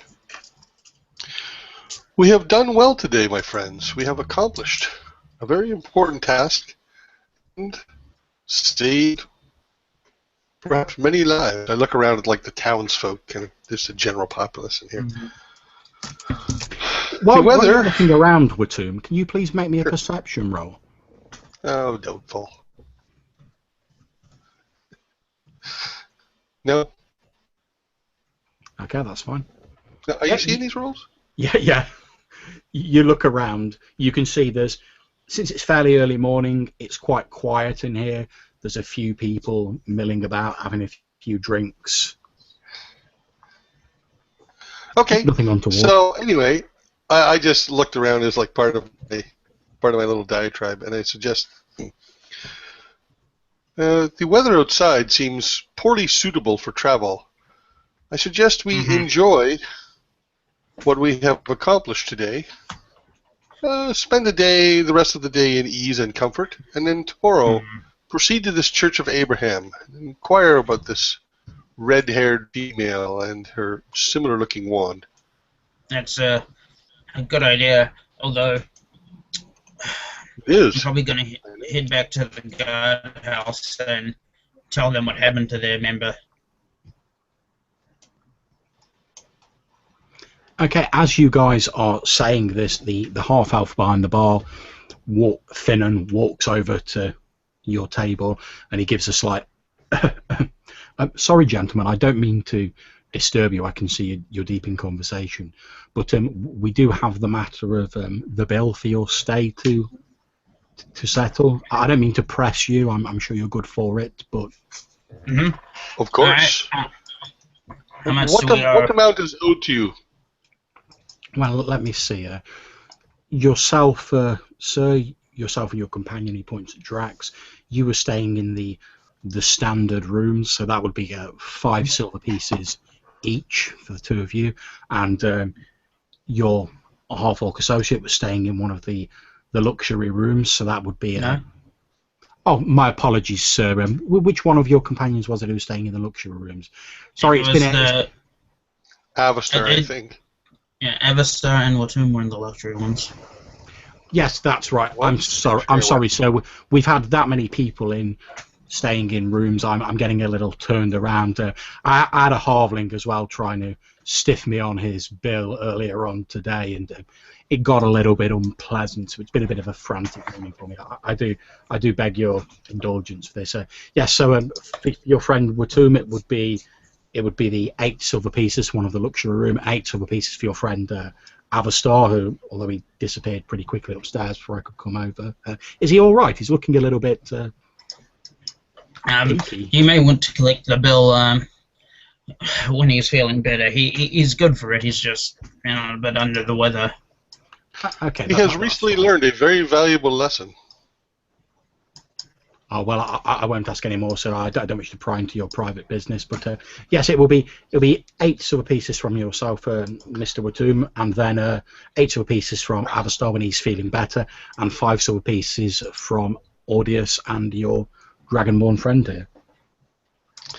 So I'm going to give him exactly 8. I'm not going to give him a tip, not out of cheapness, but rather out of ignorance of the custom. Not a problem. He takes out 8 silver pieces of you, drops them into a belt pouch, and says, "Thank you very much, sir." And then I give him. Yeah, I give him 6 silver pieces. So a silver piece tip. Okay, no problem. He takes it and says, "Oh, thank you very much, sir," and drops it into his pouch. And I give him 5 as well, assuming that is, following Watum's example, that is the custom amount. Thank you very much. Well, I hope you'll enjoy your stays, and I hope that you're planning to stay with us for some time, gentlemen. Is there anything I can get you while you're here, or should I leave you alone to your discussions? I don't want to pry or. We will be seeking the same rooms this evening. Of course, sir. That's fine. As long as you're paying your bills for them, sir, and you've got 2 days' worth of payment there from each of you, so that's absolutely fine. We're quite happy to have you in the rooms as long as you want and as long as you can pay for the rooms, sir. I nodded him. I know my father said last night that he found you all quite interesting, which, coming from my father as old as he is is about the nearest he gets to a compliment, I'm afraid. I just nod again. Well, that's good to hear. Well, I'll leave you to it, gentlemen. He sort of jingles his pouch on the side of his belt and says, "Thank you very much. I hope you enjoy the rest of your stay. Will we be seeing you this evening? We do have another entertainment laid on from our wonderful bard." We will be likely in the building. I do not know if you will be looking at us. Well, that's absolutely fine, sir. Enjoy the rest of your stay. I'll leave you to your discussions. And he wends his way back across the bar, around the tables, heads behind the bar. You see him put this coin pouch under the bar, and then one of the locals order a drink, and he goes off to pour an ale for them. Okay. All right. I guess I can brave the weather then and tell the guards about what happened to Perseus. A moment. You are covered in salt dust. I give a wave of my hand and I clean up his cloak and stuff. I notice that you actually clean it more and And it looks like brand new. Huh. You probably make a business just doing that. I do not think I would have much interest in such a business. I do not see how it would further my knowledge. I'm already quite experienced at cleaning. Well, it might give you some coinage for to further your studies, to finance them. But I'll be back in hopefully soon, and be ready to use it again to get all the wet out of my clothes. I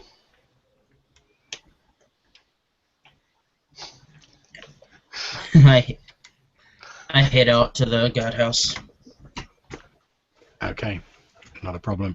You make your way through the streets to the guardhouse, the tower on the old bridge.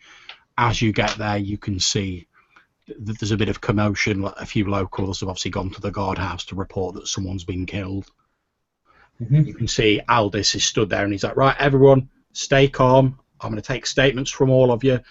I just need you to stay calm, stay quiet while I speak to all of you in turn. I can't talk to all of you at once.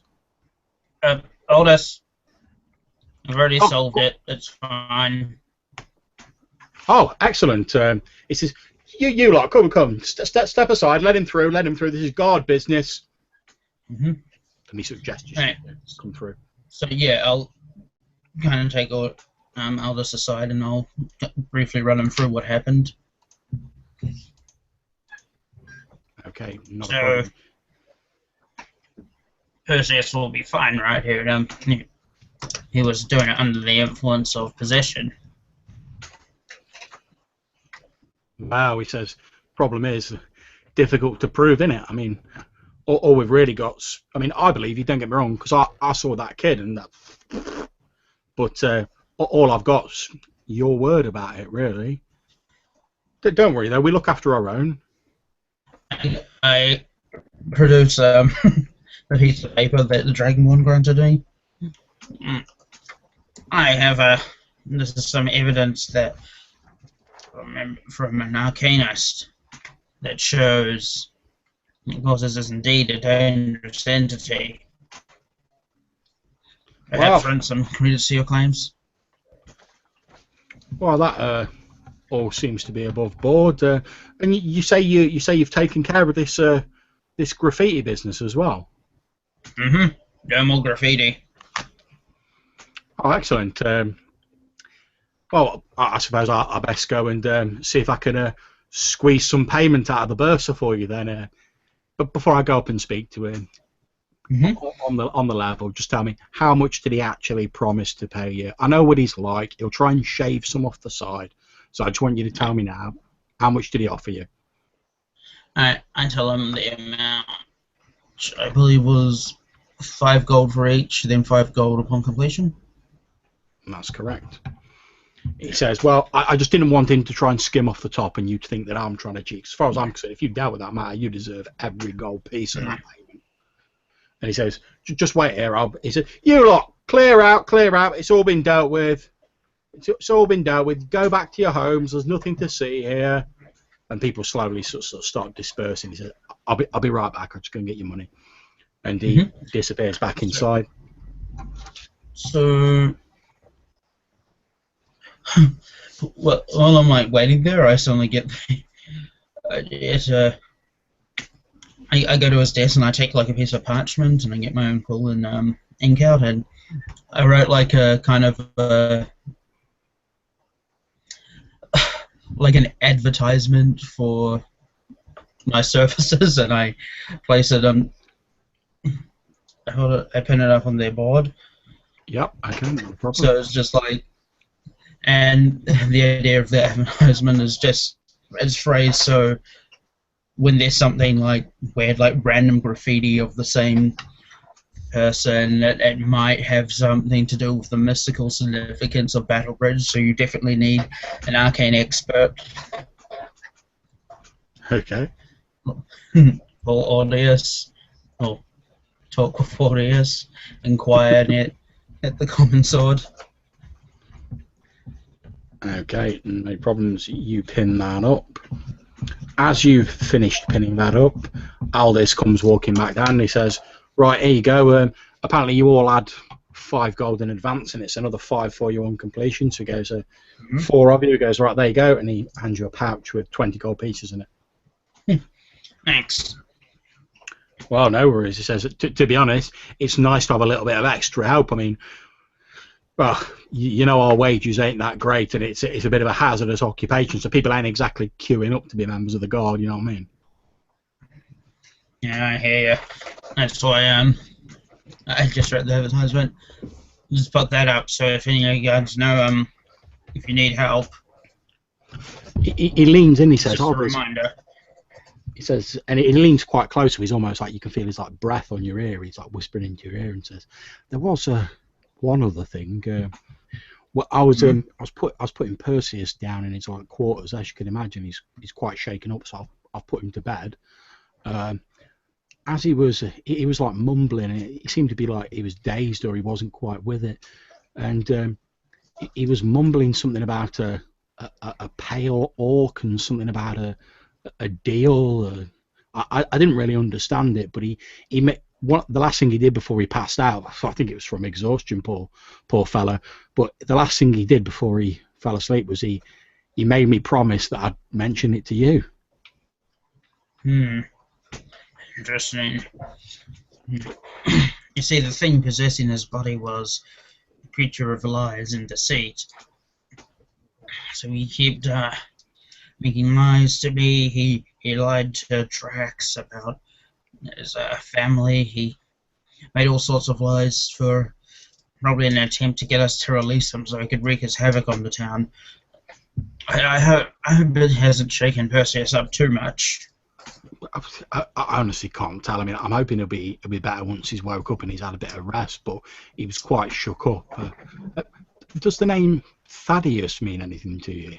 He cried it out in his sleep just as I was leaving his room.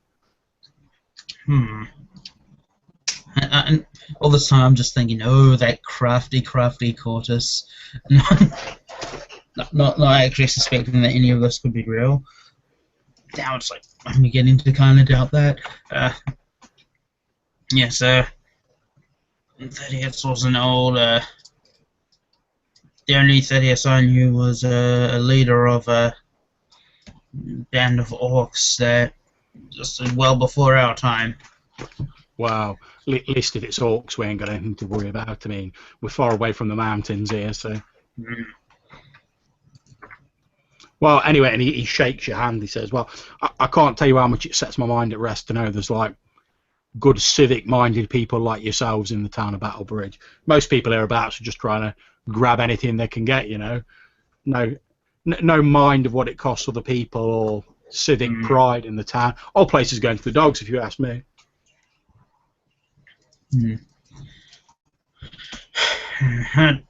No, this place is a good reputation. I'm sure, I think go to the dogs. A few more people like me and my companions helping around make Battlebridge great again. He claps you on the shoulder, a big beaming smile on his pudgy little face, his beard moving to the side as he grins, and he says, well, here's hoping, friend, here's hoping. He says, well, I've got patrol duties to get on with. Again, he shakes your hand. He says, thanks very much for your help. Hopefully, we can maybe put a bit more work your way, if that's what you're looking for. Most appreciated. He said, well, the bursar was certainly pleased when I told him the matter had been dealt with. I almost saw him not frown for a few moments, which is pretty damn good for him. I think if he cracked a smile, his face would explode. I wave him goodbye and like laugh as I leave the place, and then I head down to Anthus's place. Okay, not a problem. As you're heading to Antheus's tower on the North Bridge, I'm going to jump back to Drax in the Common Sword. Drax, what are you up to? Drax would be engaging Watum if he's around in a debate. Watum is there, but he appears to be sort of lost in thought. He's looking at some of the notes he's made, probably considering weighty matters of the arcane. I suppose he'd be amusing himself around the tavern and making some more notes towards the Dragonborn, you know, noting like little details if he can't draw them that well. Kind of enjoying the sound of the rain, kind of takes him back to the sounds of the ocean.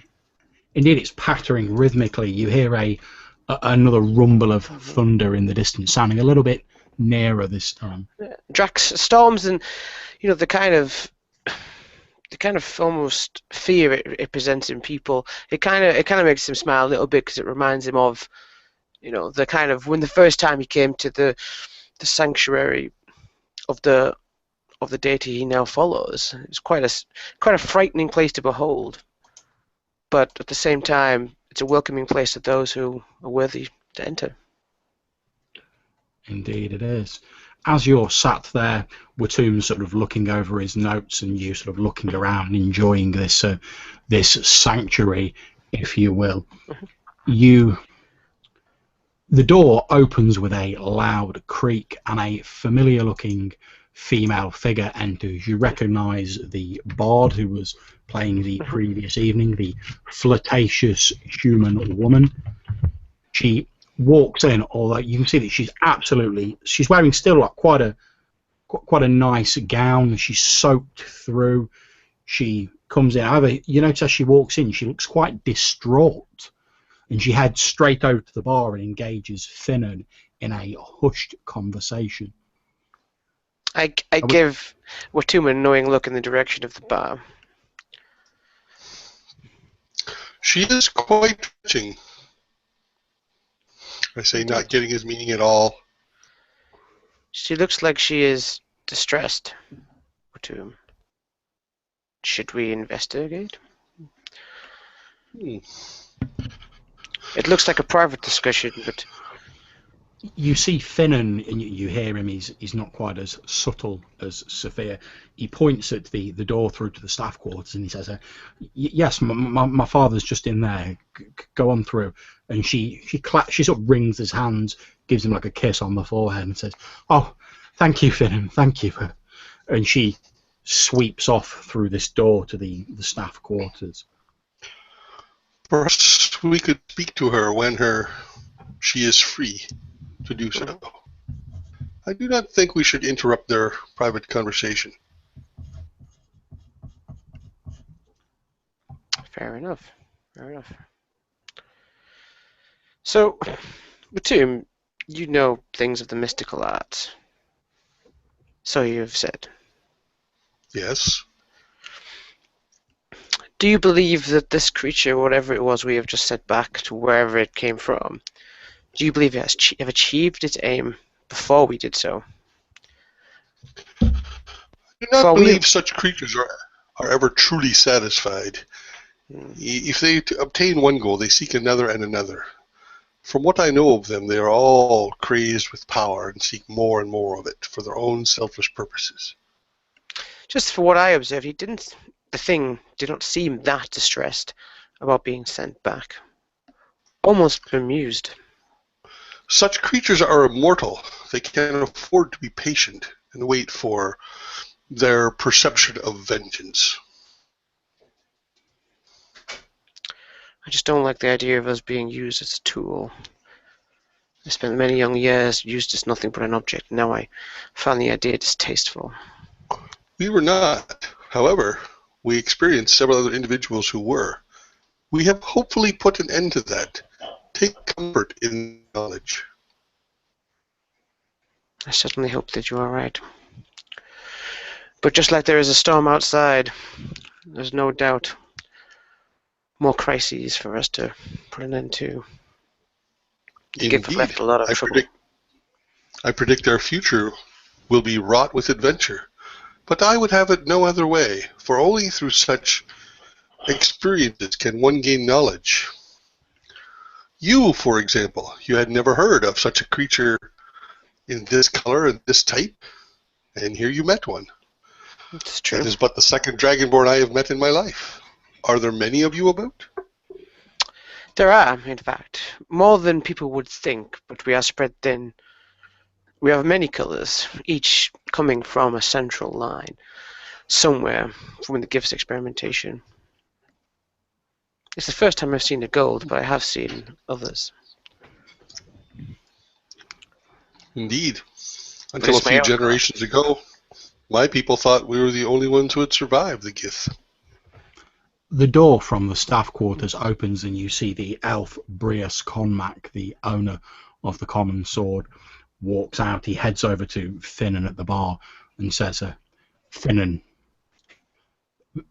be a good boy, will you, and put a notice out saying that tonight's performance is unfortunately cancelled and that Sophia will not be singing. Which what Finnan says, oh, yes, of course, Father. Is she okay? He says, yes, it's just a small matter. She's a little distressed. I've settled her down. She's got a cup of watered down wine. I'm sure she'll be fine. I'm going to go and run a few errands for her later, but I don't think she'll be in any state to sing this evening, my boy. If you'll please just put a notice here in the bar and maybe one on the outskirts. I would hate that our clientele would be disappointed by her lack of performance. Finnan nods and says, oh, yeah, yes, of course, Father. I'll get straight on till he pulls some parchment out from under the bar and starts writing these notices, at which point Brius turns around, head back through the door. He sees all of you lot sat on the table, nods at you, and walks back through the door to the staff quarters. I turn to Drax. It would seem you are correct. We have heard she is clearly bothered by some matter. Mm-hmm. If you wish to investigate, I will assist. Matonwe guides us in unpredictable directions sometimes, but always forward. I have a nose for trouble. Whilst you're doing that, Finnan has pinned up this notice saying that Sophia Vidalis will not be performing tonight. The management apologises to their clientele. You see he's also put a note on saying that all drinks are half price this evening to make up for the lack of performance. He then takes another one, which he's obviously copied out by hand, walks through the door out of the common sword and tacks it onto the wall outside. You hear him outside and he's like, oh, Sinnan's done a good job of cleaning this wall. And then at least it's one patch. He comes walking back in looking a bit puzzled, but just shakes his head and heads back behind the bar.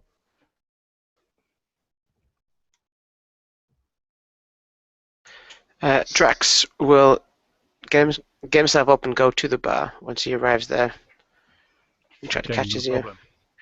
Finnan looks up at you and says, oh, what'll it be, sir? Not a drink for the moment, friend. I was just curious. It would seem that your lady patron singer seemed in distress when she came in.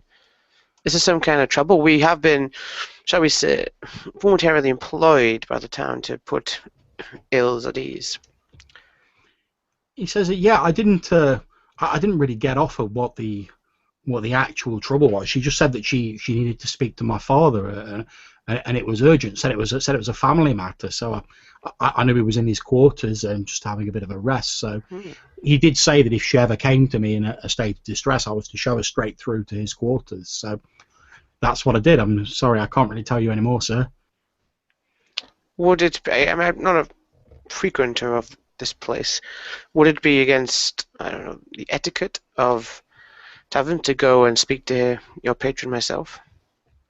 Well, we don't normally have people in the staff quarters. They're really only for staff, sir. But I can certainly go and see if my father will come out and talk to you. That'll be all right. Yes. I give him a few coppers for some drinks as well for me and two, and one for Odious actually, something orcish. He slides the drinks over towards you. Yeah. That will cost you the princely sum of 6 silver pieces. 6 silver pieces. Done. Okay, no problem. He slides these ale over to you. He points at one of the mugs, which has this sort of lumpy, frothy-looking beverage in, and he's like, that one's for your orc friend. Don't get mixed up. It has a certain kind of pungent smell. Sure. He says, wow, smells like weak old socks to me, but they seem to like it. And he says, I'll be right back. I'm just going to speak to my father. And he he sort of looks around for a bit, and he's indecisively, and he then leans through into the door in the back and says, Nyog, need you to keep an eye on the bar for a bit. I've got to go and speak to my father. At which point you hear this voice in the back going, watching a bloody bar, having a rest. He says, yeah, I'll only be a few minutes. Stop grumbling about it. He heads through the door, giving you a sort of.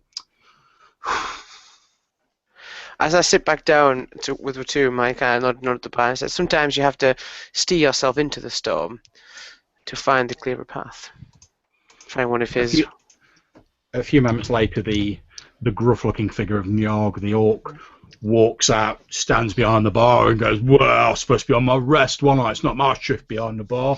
No one in here anyway."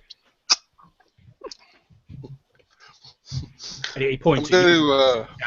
He goes, "You there? Do you want a drink or what?"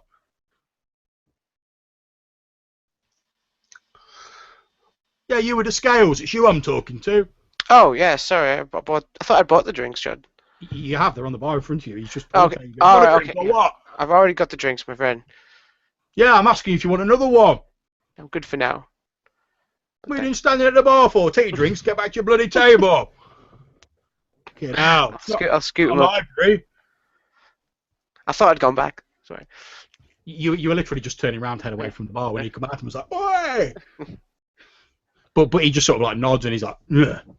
Folds his arms, his tusks sticking out, and watches glumly as you head over to the bar.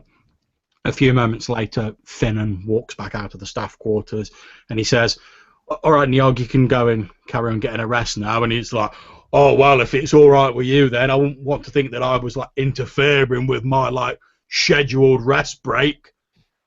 Finnan's like, yeah, I'm sorry about that. I just had to go and get my father, who you see walking out the door behind him. You go and get your rest. So we put Nyog's like, yeah, all right then. And he stomps his way back through the door, leaving Breus. Finnan goes back behind the bar. Breus walks over towards your table, sits himself down cross-legged on one of the spare chairs, and says, "Gentlemen, is there something I can do for you? My son indicated that you had a desire to speak to me." Yes. We couldn't help but overhear that your... Forgive me, I've forgotten her name, but the bard of this patron...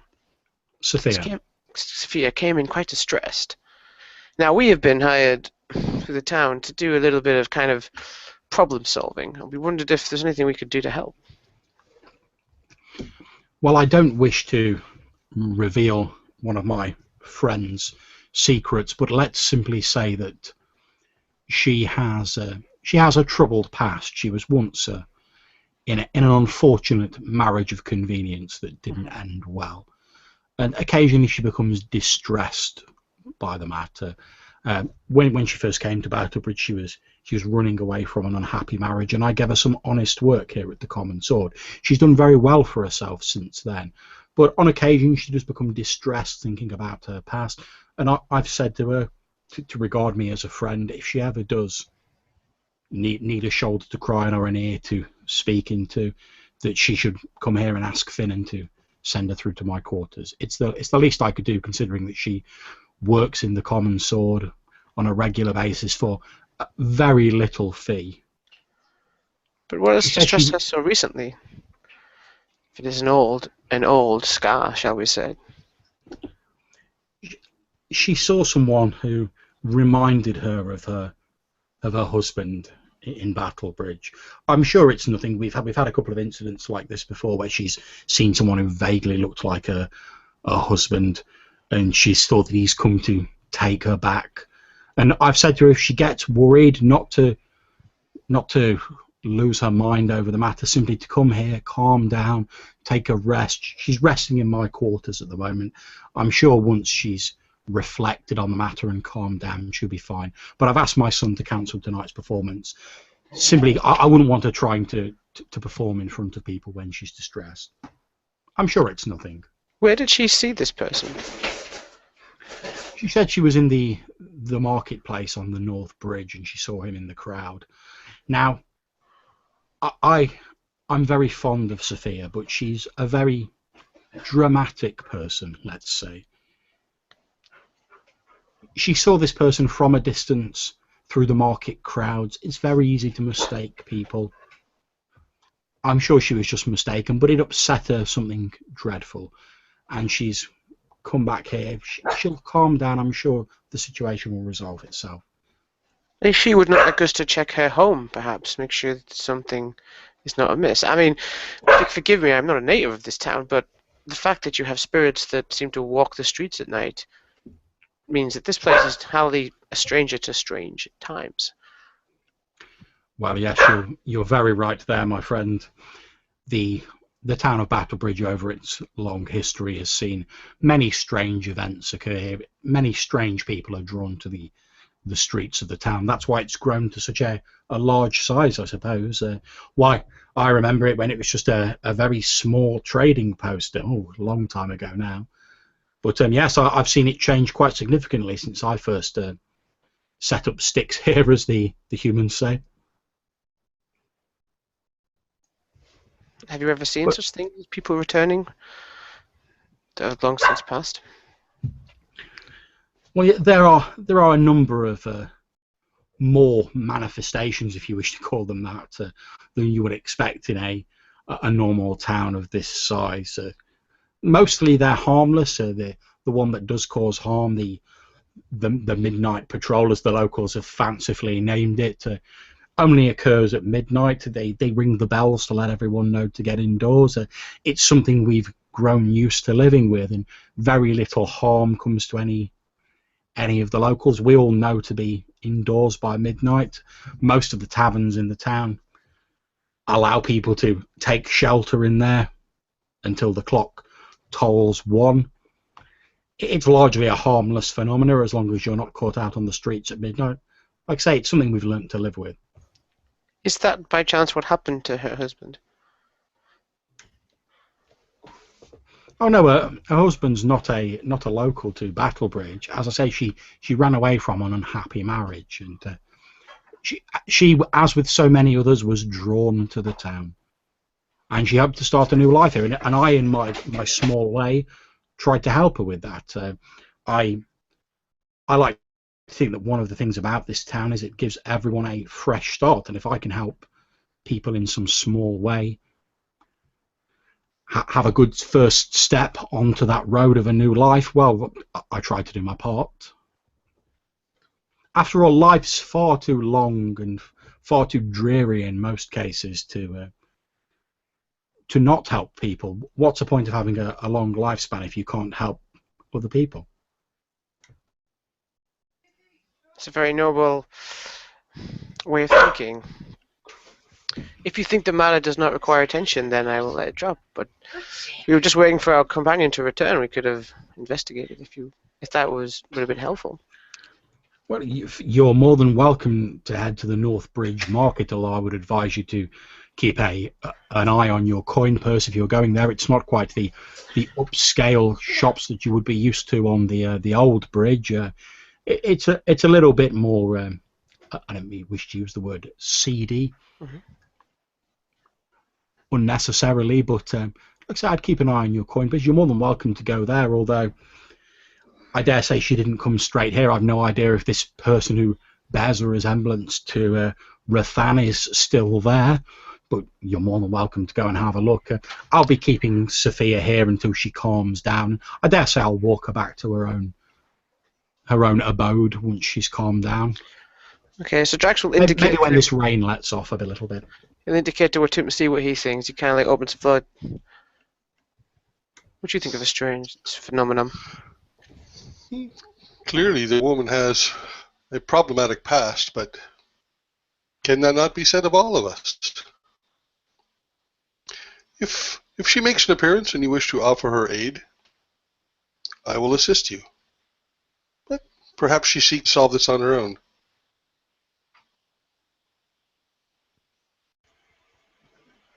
I wouldn't want to trespass where my help would not be wanted. But we are after all. One can but ask. Mm-hmm. Brios looks at you all and says, is there anything else you need off me, gentlemen? Nope. No, that will be all, I think. Well, I hope you have a pleasant rest of your day, although looking out there, the weather appears As none do too I. clement at the minute. Mhm. Good day to you, gentlemen. And he turns and walks back off towards the door to the staff quarters. Okay. I turned to watch him. I was just curious. Part of me wondered if perhaps there was other possessed creatures in this town. That we'd only put end to one of them, but perhaps I'm mistaken. It may be so, but if it were, I think Ash would have mentioned such to us. Mm-hmm. Perhaps we can rest easier knowing that her and her allies are looking for such things, and if in need of assistance, will certainly alert us. Yeah. Let's hope so. Okay, I'm going to jump back to Audius now, who is going to visit Antheus. Okay, you arrive at this rundown tower, and in fact, as you're arriving there, Audius, you see Antheus's sort of wild white hair and his threadbare robes, holding like an armful of books and scrolls. He's trying to sort of shield them with his robes as best as he can. He's actually just walking out the door, like I say, struggling with this huge armful of books and scrolls. Antheus, I'm going to step back inside. I need to talk to you for a moment. He's sort of trying to peer over this huge pile of books. He's like, sorry, I can't see you. Who is that? It's me, Audius, and I help take a stack of books off him. Thank you. Well, okay. Is it important? I was just about to go and see the town council. I've had a most splendid idea. In fact, it was you and your companions who gave me the idea. So I suppose I should be thanking you, really. Okay, maybe you could briefly tell me about it, and I can tell you something. Like you say, let's step inside out of this horrible weather. Mm-hmm. He heads back inside. You see him like brushing water frantically off his books and scrolls as he plonks the pile down on another pile of books. You see he's not tidied up a great deal since you were here the other day. There's still books and scrolls piled everywhere. He clears some off to like reveal a couple of threadbare and very heavily patched up chairs, and he says, "Well, sit down, my boy, sit down." I put the desk. I put those books on the desk that I helped him carry, and I sit down. All right. So plonks himself down. What is it, All right. So this won't take long. But remember that book that had Kortis' name in it? Oh yes, the Chronicles of Vanir, I believe it was. Yes. Do you know about that? Arcane organization that takes a look into arcane users here? He says, "Well, I have heard rumours that there was some sort of arcane underground." It seems all a bit unlikely and a bit fanciful, if you ask me. But well, yes, I've heard rumours. Nothing concrete, though. Well,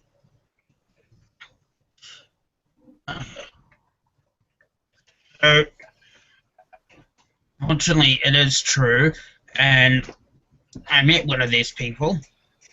Oh, fascinating, my boy. You must tell me all about it. And he sort of frantically ruffles around for a scroll and gets a quill and a half-empty ink pot out. Perhaps another time, because I actually accidentally let slip that you had that book.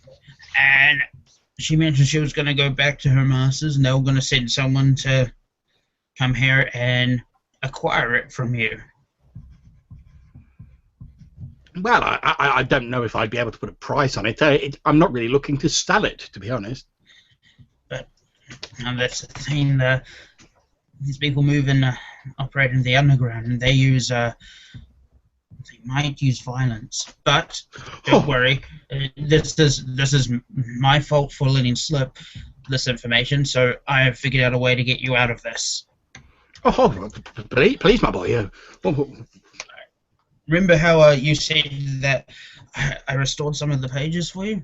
Well, I was thinking if you could give me a blank book and gave me your one, I could spend my time in the Common Sword, transcribing it for you. So then when they come for you, you can say, Kortis is just told me the situation. He's looking after the book for me at the Common Sword. I'll give them the damaged book. They can go and dispose of it, and I can give you back this new restored copy of it. Okay, can you please make me a persuasion roll? 17. Okay. Oh, wait. Sorry. My charisma's a penalty, 16. Okay. He says, well, that all sounds above board. Yes, I think it's around here somewhere. And he pulls out this battered, damaged book, and he hands it over to you. And he says, oh, yes, I think I've got a blank journal around here somewhere. And he passes you over a blue-covered journal. He says, oh, well, there you go. Yeah, I'd be most grateful if you could transcribe it speedily. I don't want these underground people turning up and causing any problems over the book. I've simply kept it out of academic interest. Yeah, so you can just send it to me and everything will be okay. Since I do need to do this pretty quickly to make sure that when they come back, which could be soon, I'm not sure, but if they do come soon, I need to have the book ready, so I need to do it fast. So, and do you think you could perhaps pay me so I can just so I can justify spending the whole afternoon and well into the night restoring and transcribing this tome? Well, I do have a small amount of funds lying around. I don't have a great deal to spare, though. I'm going to need most of it for a license off the town council. A license?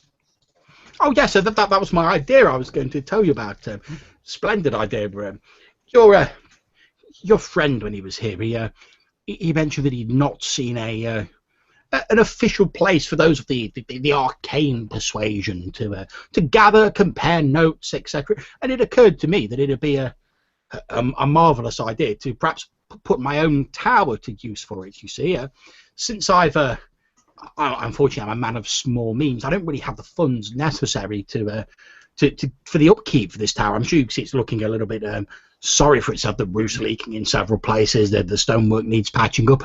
Well, I thought, what I could do is if I could attract that sort of person here, and they were to pay me a small rent for the use of the upper floors of the tower, well, I could put that money back into the upkeep, you see. And, well, I only really need a room to store my books, etc., which might be of interest to those people. So I could stay on here as like the landlord, and I could use the money I get from them to restore my tower to its former glory. But, of course, if I was going to actually be charging people rent, I'd need to have the appropriate license from the town council. So, you see, I need a lot of my money to pay for that. So let's just say this. You handed me a gold piece to pay me, and then I thought that your business idea sounded great. So then I take out a gold piece. So I decide to give you 2 gold pieces to invest in your business. How much is a license? Well, it's only a couple of gold. I take out an extra gold piece. So I give you 3 gold pieces. So technically I'm handing him 2 gold pieces. So you're going to give me these 3 gold pieces and I'm giving you 1 back, is that right? This seal scheme's most odd. We're pretending that you gave me 1. Oh, just so I can pretend. Just so I can feel like I'm being paid for my services, which it's not necessary. And in which case, of course, there's your 1 gold piece payment. I wink at him and give him 3 gold pieces. And he hands you 1 of them back, sort of very obviously and overly dramatically, like, and there's your payment, sir. All right. Oh, I better get going. I really need to fill this entire journal with all of this. Ah, well, yes, sir. Yeah, the speedier the better, young man. Alright, I thank him for his time, and I leave and head back to the Common Sword. Okay, not a problem. I'm going to jump back to Drax and Watum at the Common Sword. What are you two up to? Drax, what are you up to?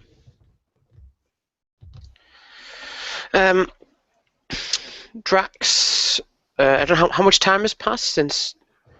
Probably about 20 minutes or so. 20 minutes. It gone up and gotten, well, you try to kept Odysseus' drink cold, hot, whatever way it's supposed to be kept. The barman said he'd gone up and got another drink for Watum and him. Not a problem. Offered maybe to play Watum in some kind of, dice game or something to try and pass the time and wait for our companion to return.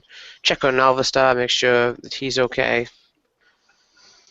Alvastar, occasionally, I'm going to cast a Mage Hand, and you're going to use the Mage Hand to stir Odysseus' drink. Okay, you stir it about. The large coagulated lumps on the surface swirl around lazily in this thick, gloopy beverage. I'm just trying to keep it from solidifying entirely.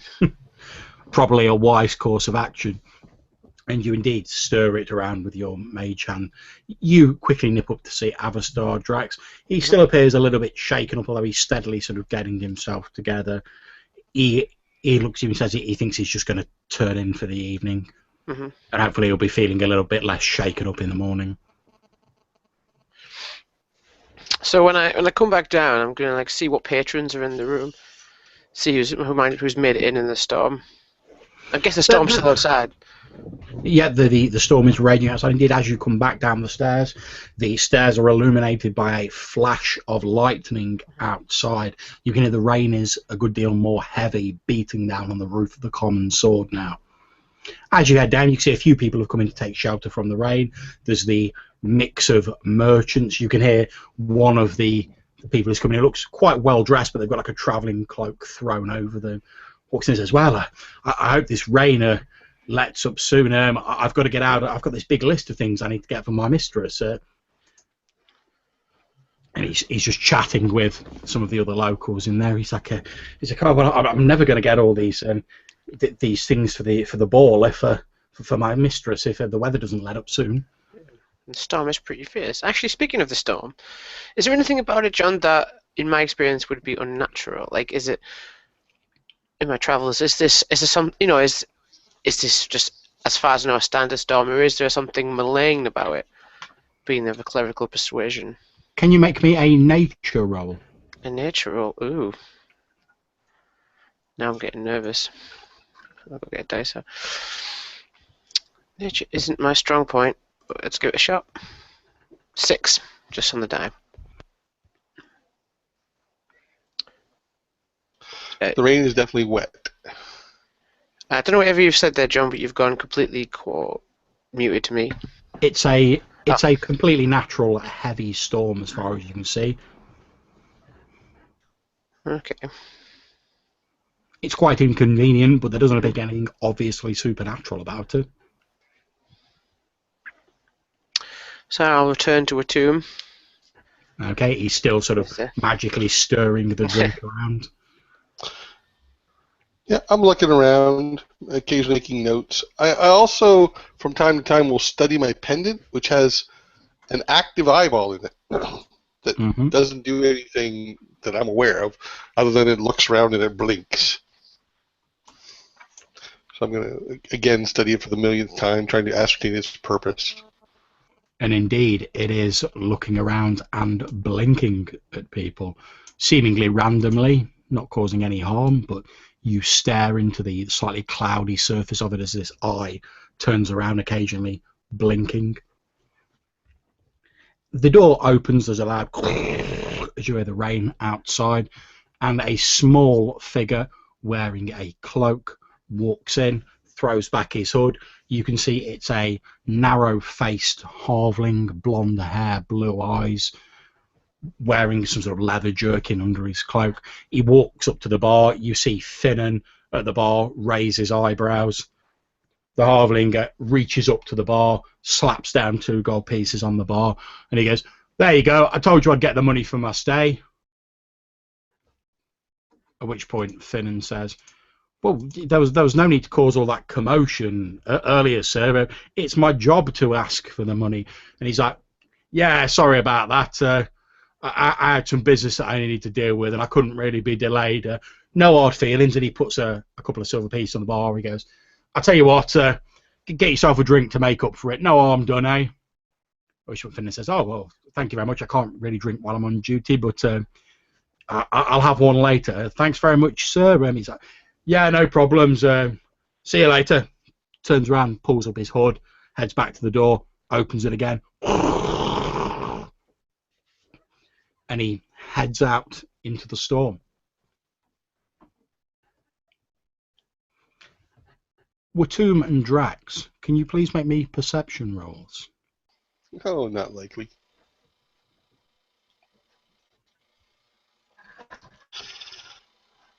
Well,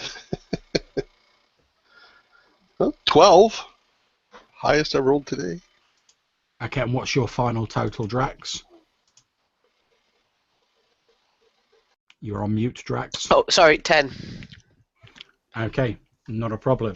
The two of you, sort of, since you're sat near the exit, you notice as this halfling leaves, you see him sort of glance to one side, at almost as though he's looking at like a particular point on the wall of the common sword. Then his brow furrows slightly. He shakes his head and continues off down the street. Walking very quickly. Considering... It's raining. I would walk quickly too. Considering Drax knows where that... I'm guessing that point of the wall is the one that Watum cleared. It was difficult to tell exactly Okay. from where you were, but yeah, it's a fair assumption that that's the spot he was looking at. Drax is gonna stick his head out the door and have a look then, just in case, because Odious has been a while now. Just worried in case he's maybe slumped outside, maybe something horrible has happened to him. He's not usually this late. Okay, you look outside, you don't see any sign of anyone slumped by the side of the building. You do obviously see this conspicuously clean part of the wall that Watum cleaned earlier. It's still clean, there's no graffiti Still or anything there. Very clean. Cleaner than clean. Extreme, like brand new clean. Yeah. You can just make out this small figure of this halfling like very, very quickly hustling his way down the main street. Okay, I'll come back inside now. Okay, you walk in, there's like water pouring off you as you head back in. You are as a palefoot upon a hot beach. Your feet are restless. You continually move about. Is this normal for Dragonborn? I would not know. I have not seen many for a long time until today. I don't know, Watum. It's something, I don't know. Just today's events, it was, I don't want to use the word easy, but it was too simple. When I've dealt with creatures of malign nature, there's always a twist. There's always something. They always have been something pursuing up their that sleeve. creature for some time. It was fortunate that we found Eshkil and she told us how to contain the beast. Otherwise, I was at a loss as to how we were to defeat it. Yeah. Sometimes good fortune comes to those who deserve it. Count your victories as much as you fear possible future events. Do not be afraid to count the good with the bad. Part of me just feels something's left unresolved. We've missed something. It's a trait of mine. Plus, the creature said something. I think it was to Odious. Thaddeus? Something about Thaddeus? Is that a person that you know? I think I have heard Ordius mention the name once in the past, but I do not know the connection. We can ask him upon his return. Yeah, that's the thing. Where is he? Well, he had to trek away across town. He can be particularly talkative, despite being to the point. It wouldn't take this long. You are too suspicious and worried, my friend. Enjoy your drink. Enjoy the comfort of the inn, and be glad you are not out in the rain. A healthy Oh, sorry, John. Go ahead. Due to where you're sat, Drax, you notice that as you mention the name Thaddeus, Finnan, the half-elf behind the bar, goes a little bit pale, and you see he's very intently sort of polishing some of the pint glasses behind the bar.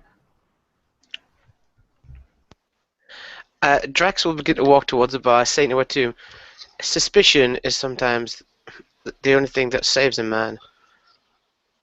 Yes, but the way you walk about and seek troubles, it is almost, well, tiresome. Carry on. I do not wish to dissuade you, but I will rest my feet, and should you need my assistance, you know where you can find me. The restless Drax will approach Finnan. You walk up, he's intently polishing. Slightly more gruff than before. You were listening to what we were saying. Curious, Finnan? I'm sorry, sir. I didn't mean to pry. I just couldn't help but overhear. After all, it's a pretty boring job, to be honest, sir. So yeah, occasionally I do listen into people's conversation. You know, I just like to hear what's going on. You sounded like you recognized the name. Thaddeus. I say it emphatically, like I drew out the word. Thaddeus. Well, not so much myself. I have heard my father mention the name before, though. Why would it make you look so distressed? Well, my father, when he was a young elf of only about 150, he fought in the last Great War, sir, and well, he always looked a little sad and a little bit worried whenever he mentioned the name, and I don't like to see my father upset, sir.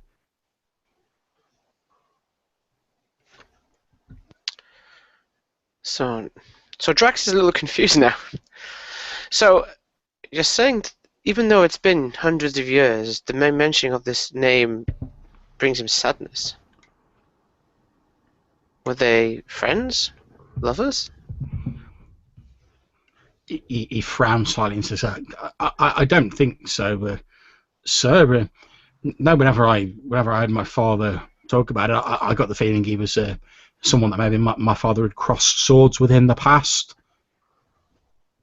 He doesn't really like to talk about what he did during the war, sir, but on occasions when he's having a few drinks to think about his fallen comrades, a sort of dark cloud comes over him, and he gets a little bit maudlin, and he occasionally, not very often, but occasionally he does talk about all the friends he lost during the war, and the people they fought, and like I say, it's normally only when he's in his cups, sir, but I did hear him on occasion mention crossing swords with someone called Thaddeus, an orc, if I remember correctly. A full-blown orc? A full-blooded orc, even? Well, I heard my father referred to him as a blood drinker, sir, but he'd never really, whenever I tried to press him, he'd never give me any of the details. Okay, thank you, Finn. And I give him a couple of silver, just to say thank you for his time, since obviously I've been a bit gruff with him. He says, "Oh, thank you, sir. Thank you. You won't tell my father that I mentioned this, will you, sir?" Of course not. Thank you. Much appreciated. So I sit back down with Watum now. I'm guessing like maybe an hour or so has passed by this point. Indeed, it'll be about this time when Audius, if you're heading back to the Common Sword, this will be about when you arrive back. I arrive and I'm kind of soaking wet, and I'm hunched over with I take a bag out of my shirt because I put the box in there so I didn't get them wet. Now that's fun to its heaven. I say as I walk over to where Drax and Watum are sitting. Stop! I close my book so he doesn't put it away so it doesn't drip on it. Oh, just there you are. Use your magic thingy. You can get dirt out, you can get wet out, right? Indeed I can. Hold still. So, a little grin comes on my face, and I point my hand about his neck, and I kind of wave my hand downward, and he's dry from the neck down. And that's what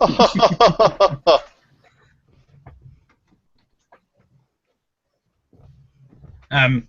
Thanks. I just say because this is way better. I'm way more comfortable now. There was a joke at my expense. I didn't get it. I'm disappointed that no one got my joke. Drax is sort of he's happy to see Audius, but he's kind of like the reins almost turned to like a tapping sound to his head. He feels like he's something he hasn't got. There's something missing. The Thaddeus remark meant something, but not to him. So I take out the 2 books and I begin like translation. Immediately, then I stop. Oh, Return. Do you know anything about alchemy? Some. All right. There was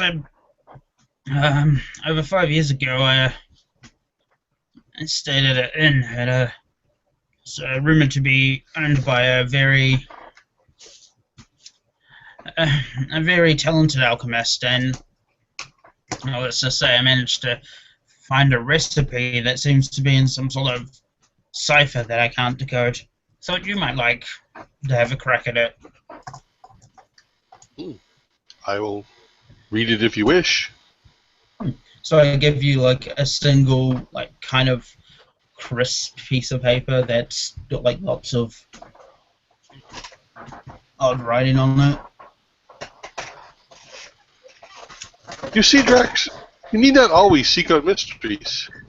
I have sat here the whole time, and mysteries have come to me. You are seeking out mysteries? I got He curious. does seem to have restless feet. Mm-hmm.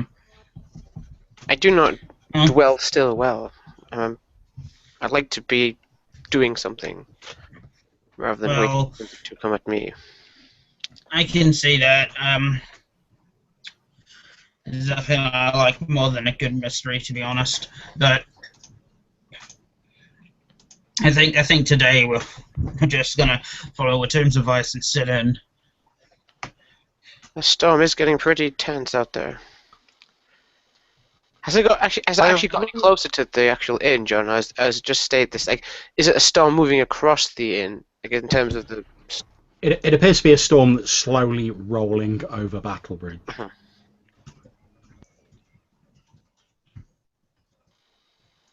So where were you all this time?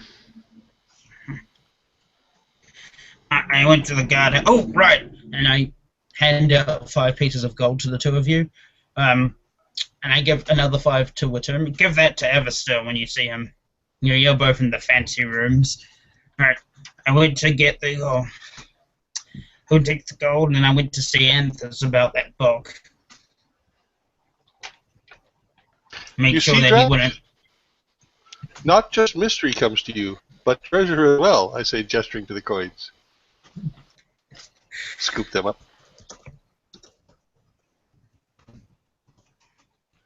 Drax just gives him a kind of a irritated stare. Yeah. As you should. I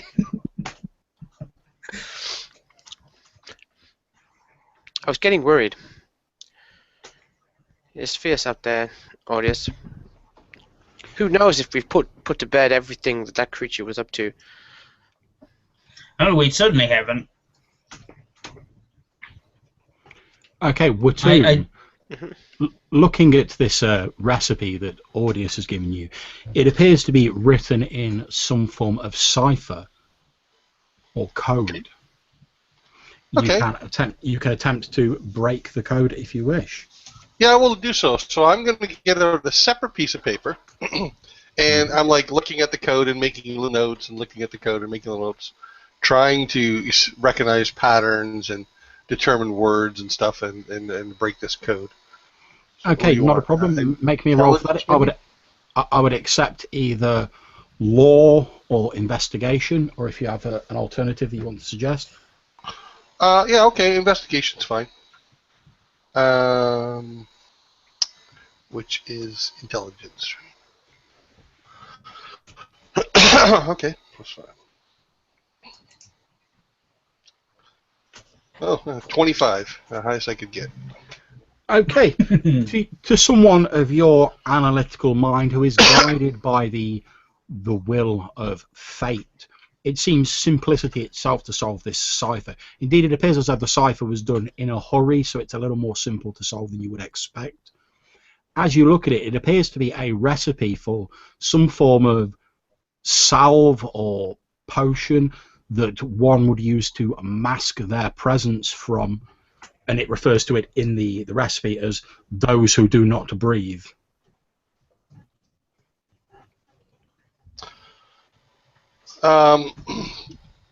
Matanwe has helped to guide my understanding of this. It would appear to be some sort of recipe, and I will pretty much, I'm going to tell them word for word, especially this phrase. Precisely what this creates, I am not certain, but that is what the words say.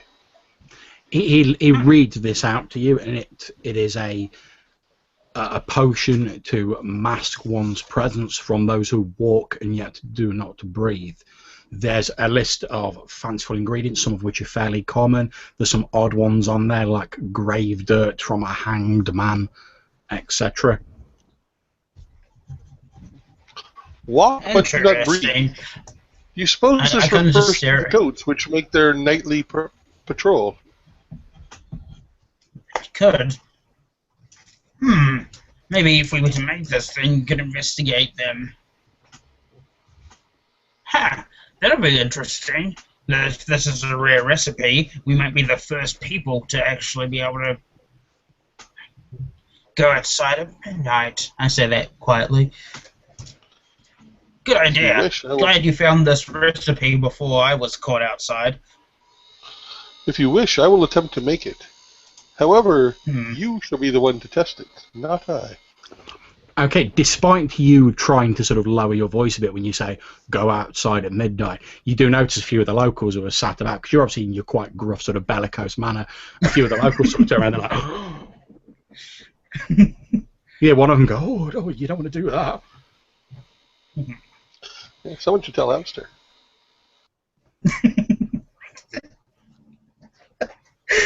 The day after he ages, we find the cure that would have prevented that exact thing. Autonomy works in mysterious ways. Sorry, I just found that hilarious. Right. No, don't worry. We'll be protected. And, we're not crazy. Shout at them.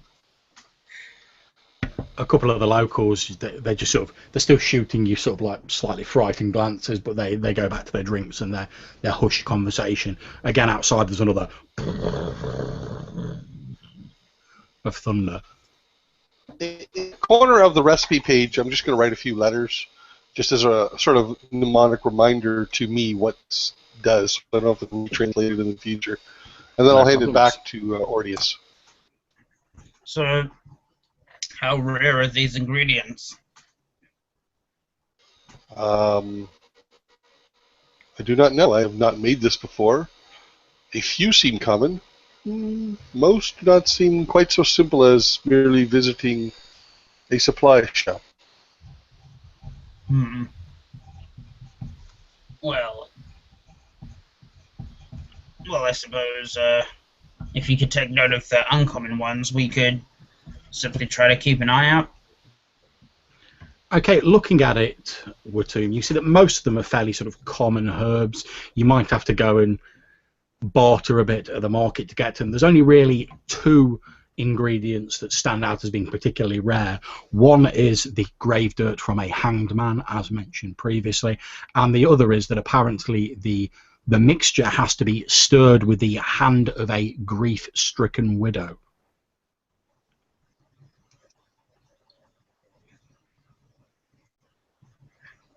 Huh. Such a recipe seems almost dark in some of its requests, but I suppose the hand could still be attached. Perhaps it is merely the oddness of magic. It can be difficult to explain sometimes. One must accept the ways that nature is. Yeah. Huh. Grief-stricken widow, huh?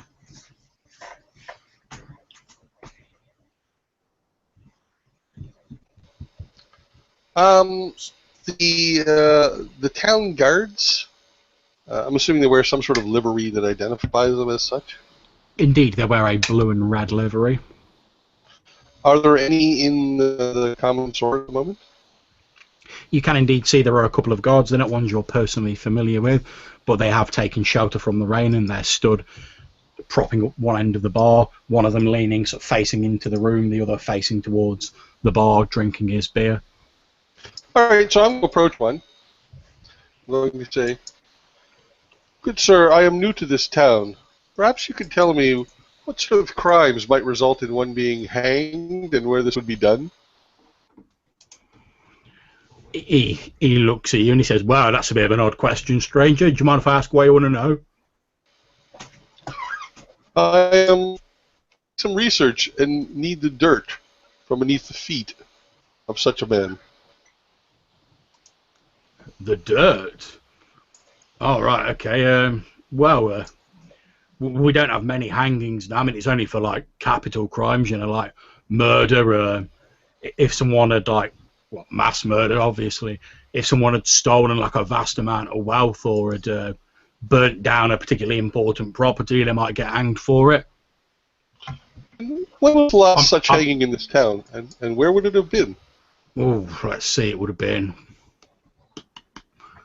nigh on 9 years ago.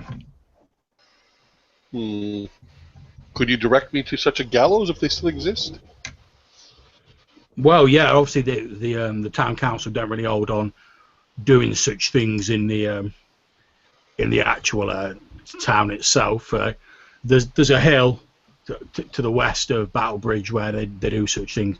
There's an old tree on the hill which they used to use quite a lot back in the old days, you know, when the town was first getting settled and that. But like I say, we don't really use it much now. I can give you directions there if that's what you want. That's not a problem. It's not like it's secret knowledge or anything. So, okay, so I get the directions from him. I will say, "I am grateful that you were able to be informative." Yeah, you're welcome, I suppose. I walk away, again, not really getting social graces very well. "I believe I have found a location where it may be possible to procure such dirt." Now we can go in the morning. Yes, indeed, perhaps. I would rather visit the church first, though, the Church of Abraham. Yes, make sure we don't have grave dirt all over us, sir. As you're listening, Yes. you can hear the rain appears to have slightly lessened now. The rumbles of thunder are getting further apart. What time is it? It's about 3 in the afternoon now. Mm-hmm. Alright. So, do either of you have any plans for the rest of the day? I really need to work on this. Resting. Magics do not always return easily. Sometimes one needs rest and study to be able to recast such spells. Of course. At some point, The gallows is not leaving. The church is not leaving. I see no reason to rush there today. Exactly. I need to work on transcribing this, but do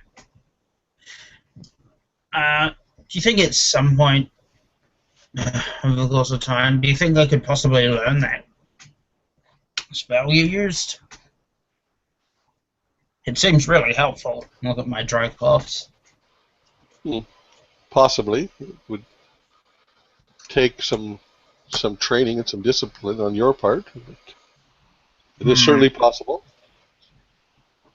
I have How never long would it tried to take? instruct anyone outside my village before. Well, that depends on, partially depends on you and how quickly you can understand the concept. Okay.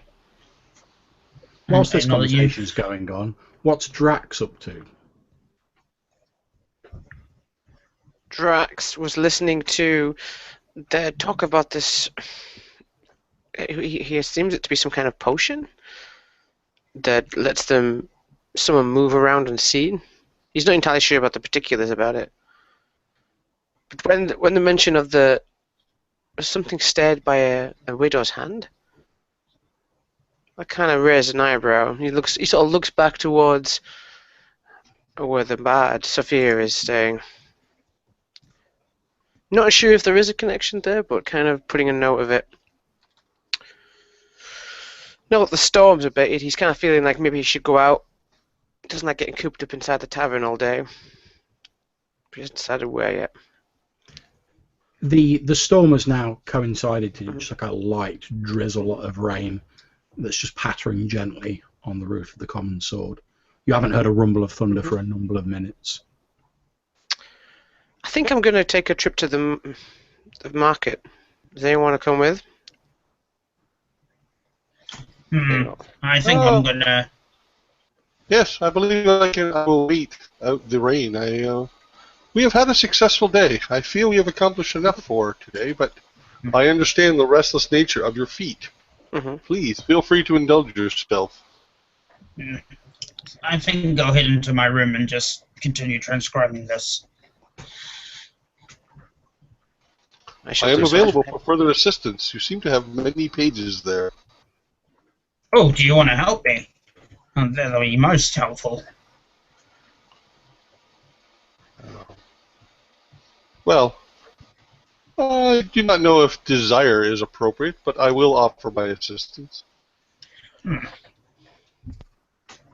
Perhaps an hour or two of assistance, then you can go back to your day of rest. You'll just save me staying up too late into the night. As you wish. Okay, so as you two sort of retire to begin transcribing this book, Drax, you're heading to the market.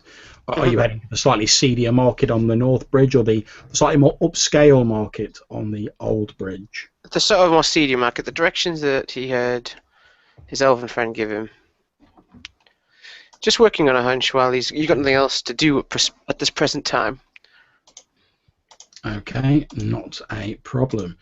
You head over to the marketplace on the North Bridge, which is here. Nice map. Thank you very much. It's a slightly more run-down bridge than the old bridge. You can see the towers here don't have the purple dragonstone roofs on them, although they've obviously been built in imitation of them. And whereas there's nice, neat lines of very upscale shops on both sides of the old bridge, on the North Bridge, it's more just sort of ramshackle market stalls, people selling things from carts. As you get nearer, you can see people sort of taking tarpaulins and cloths off their wares now the rain's started to abate. You can hear the clucking of chickens and various livestock noises as people are trying to sell pigs, chickens, things of those nature. Okay. The bridge is steadily starting to fill with people as people are like flooding out of taverns and the like now the rain's starting to subside.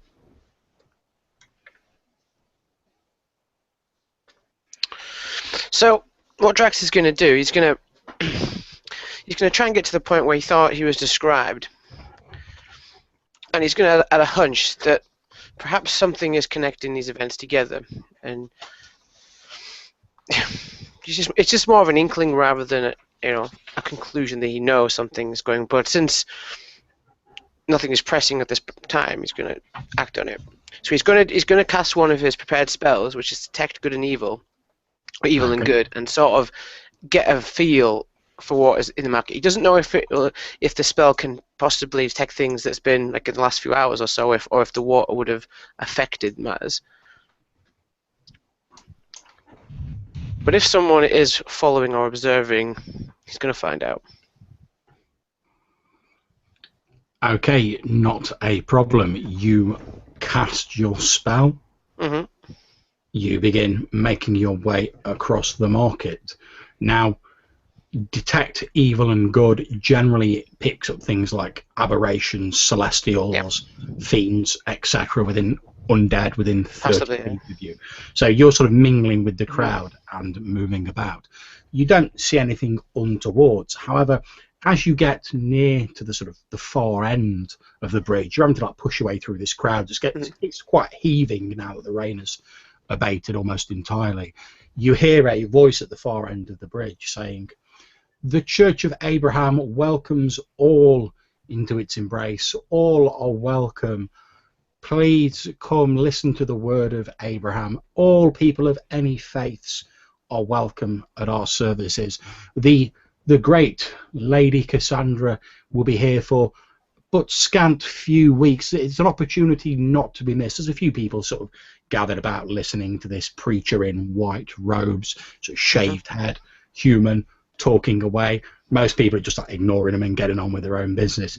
However, as you get within 30 feet of them, your senses that are heightened by your magics start to tingle slightly. You feel an odd sort of warm feeling suffusing your body. Is that a good feeling or bad? Like, would that spell indicate what that means? In a sense, would Drax know be able to translate that feeling to knowledge? Not in so many words, but as you turn around and you look at this lay priest, you can perceive this hazy white light sort of outlining them. No one else appears to have noticed it. And I say you get this warm feelings emanating from them. It's quite pleasant, especially in the damp, cold weather. Okay. Well, Drax, you spend a few minutes looking around, sort of basking in this glow.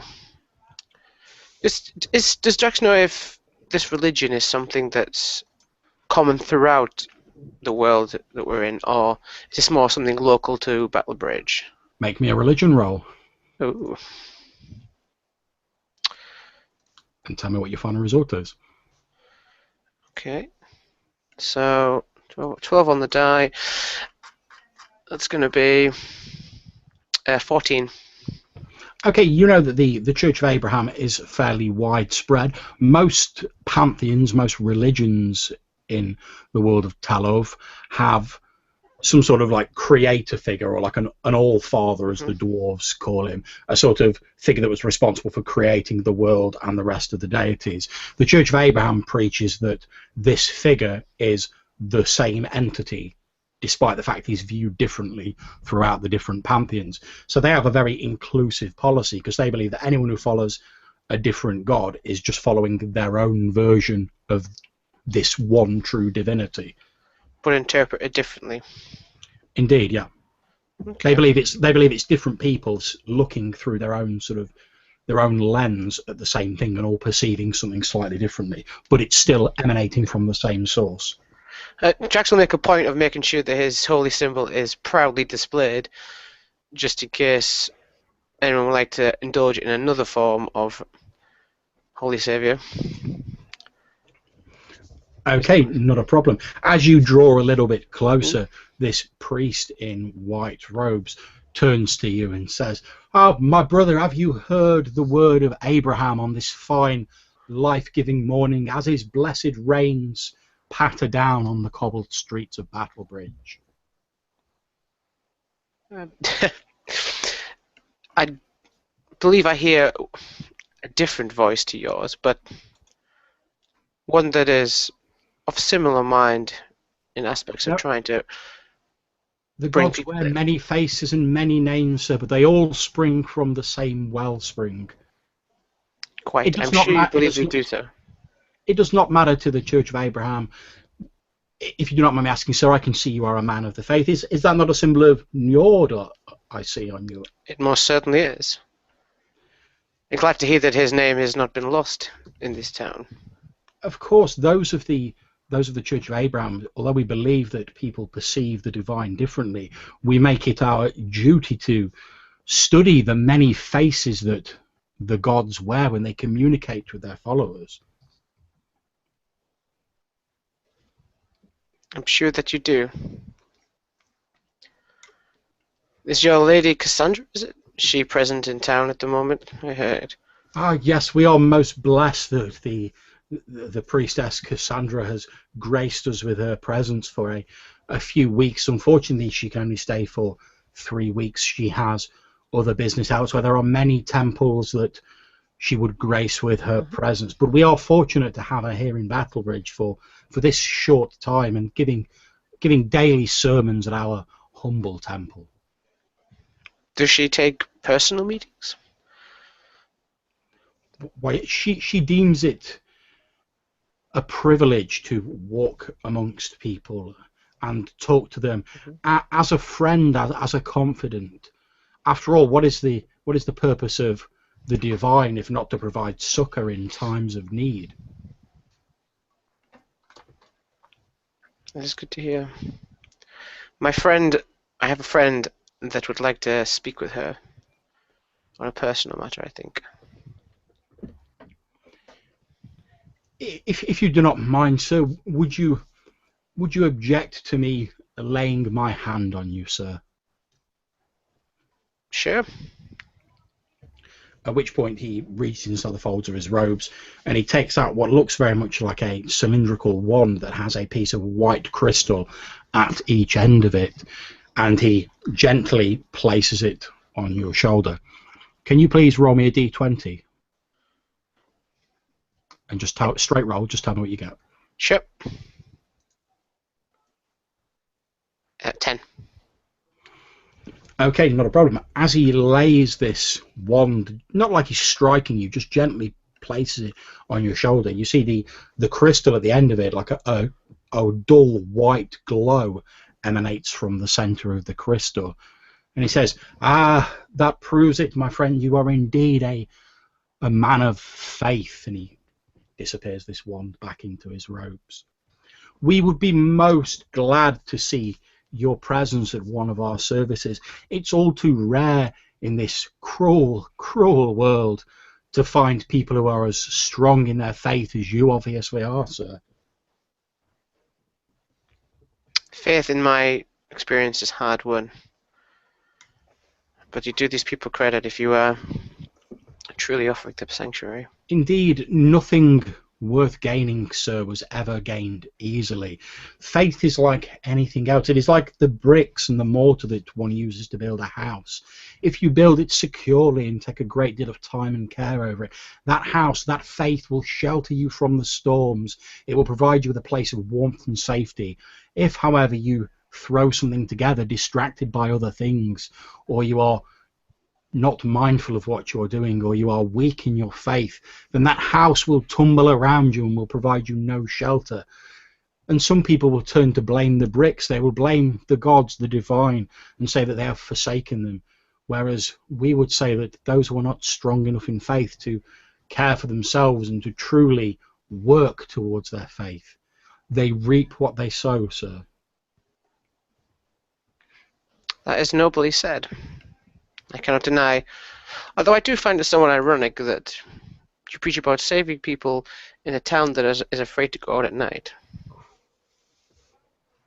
There are many strange things within this town. So Battlebridge is a place of wondrous strangement. We throw open the doors of the temple as late as we dare, so that anyone might find sanctuary within until the clock tolls the hour of 1. That is, alas, all we can do.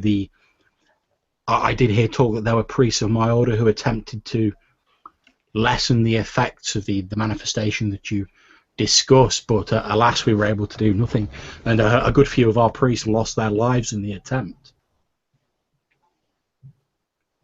I hadn't heard of this story. But when did this happen? Well, this would be about 10 years ago by my reckoning, sir. I don't know the exact details. It's just talk that I've heard around the temple, sir. a couple of priests apparently believed that their faith would preserve them against the spectres that roam the streets.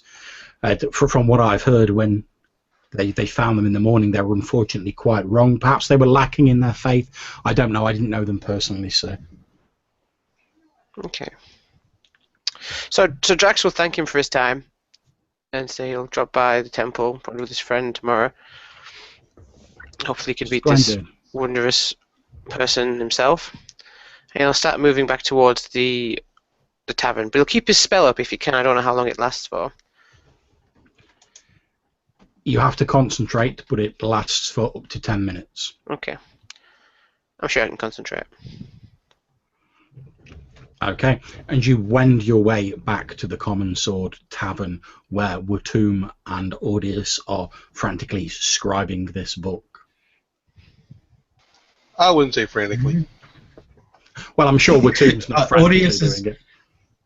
I imagine it being like I'm holding up with my right hand, holding up the middle part of the book, and Watum's kind of doing that with the older book, and he's calmly transcribing like that towards the end of the book, and I'm giving him some like translation notes, and I'm doing it like more in a hurry on the other side, so you can see this kind of parallel contrast. Yeah. So as I'm going through the pages, like, again, I've got 2 pieces of paper out, and I'm slowly making my translation notes. But if it's all in the same language, it's probably going to get easier as it goes, right? Because once I've cracked the code, unless it's all the same code, I'm just kind of playing stenographer or translator. Yeah, this book is just some parts are in Infernal, or is it all in Infernal? Some parts are in Infernal, most of it's in Common. Yeah. Well, Okay. I can't read Infernal, so. So I'll just tell you what you needed to write for that part, or I would do those parts myself later. Okay, and it's at this point, Drax, you arrive back at the Common Sword.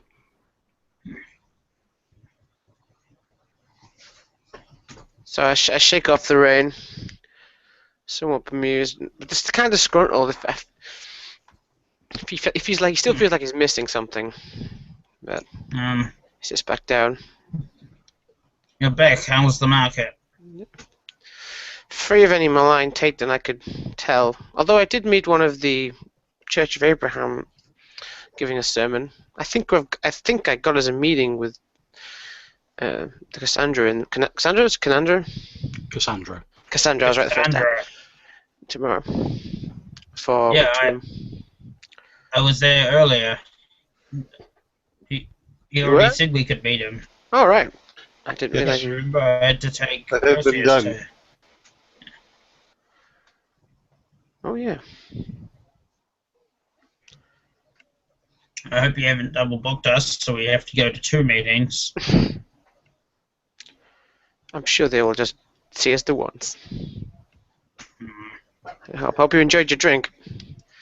I felt like I was ordering you poison. It looked kind of disgusting, if I'm honest. What? No, have a drink. It tastes delicious. It's got lumps in it. Carrot, so Drax takes a little sip of it and. Okay, you take a little sip of it, only the tiniest of sips, and for a moment your head swims and you sway back in your seat as your vision goes a little bit blurry, but then you're able to recover yourself. You actually drink that stuff? Yeah. Love it. I don't know. I think you could poison someone with that. Ugh. Nah, that'd be silly. Just like finish the rest of it, lumps and all. It tastes like finish vintage, as you can tell by the amount of lumps in it. The more lumps, the better the brew. Excellent. Alright.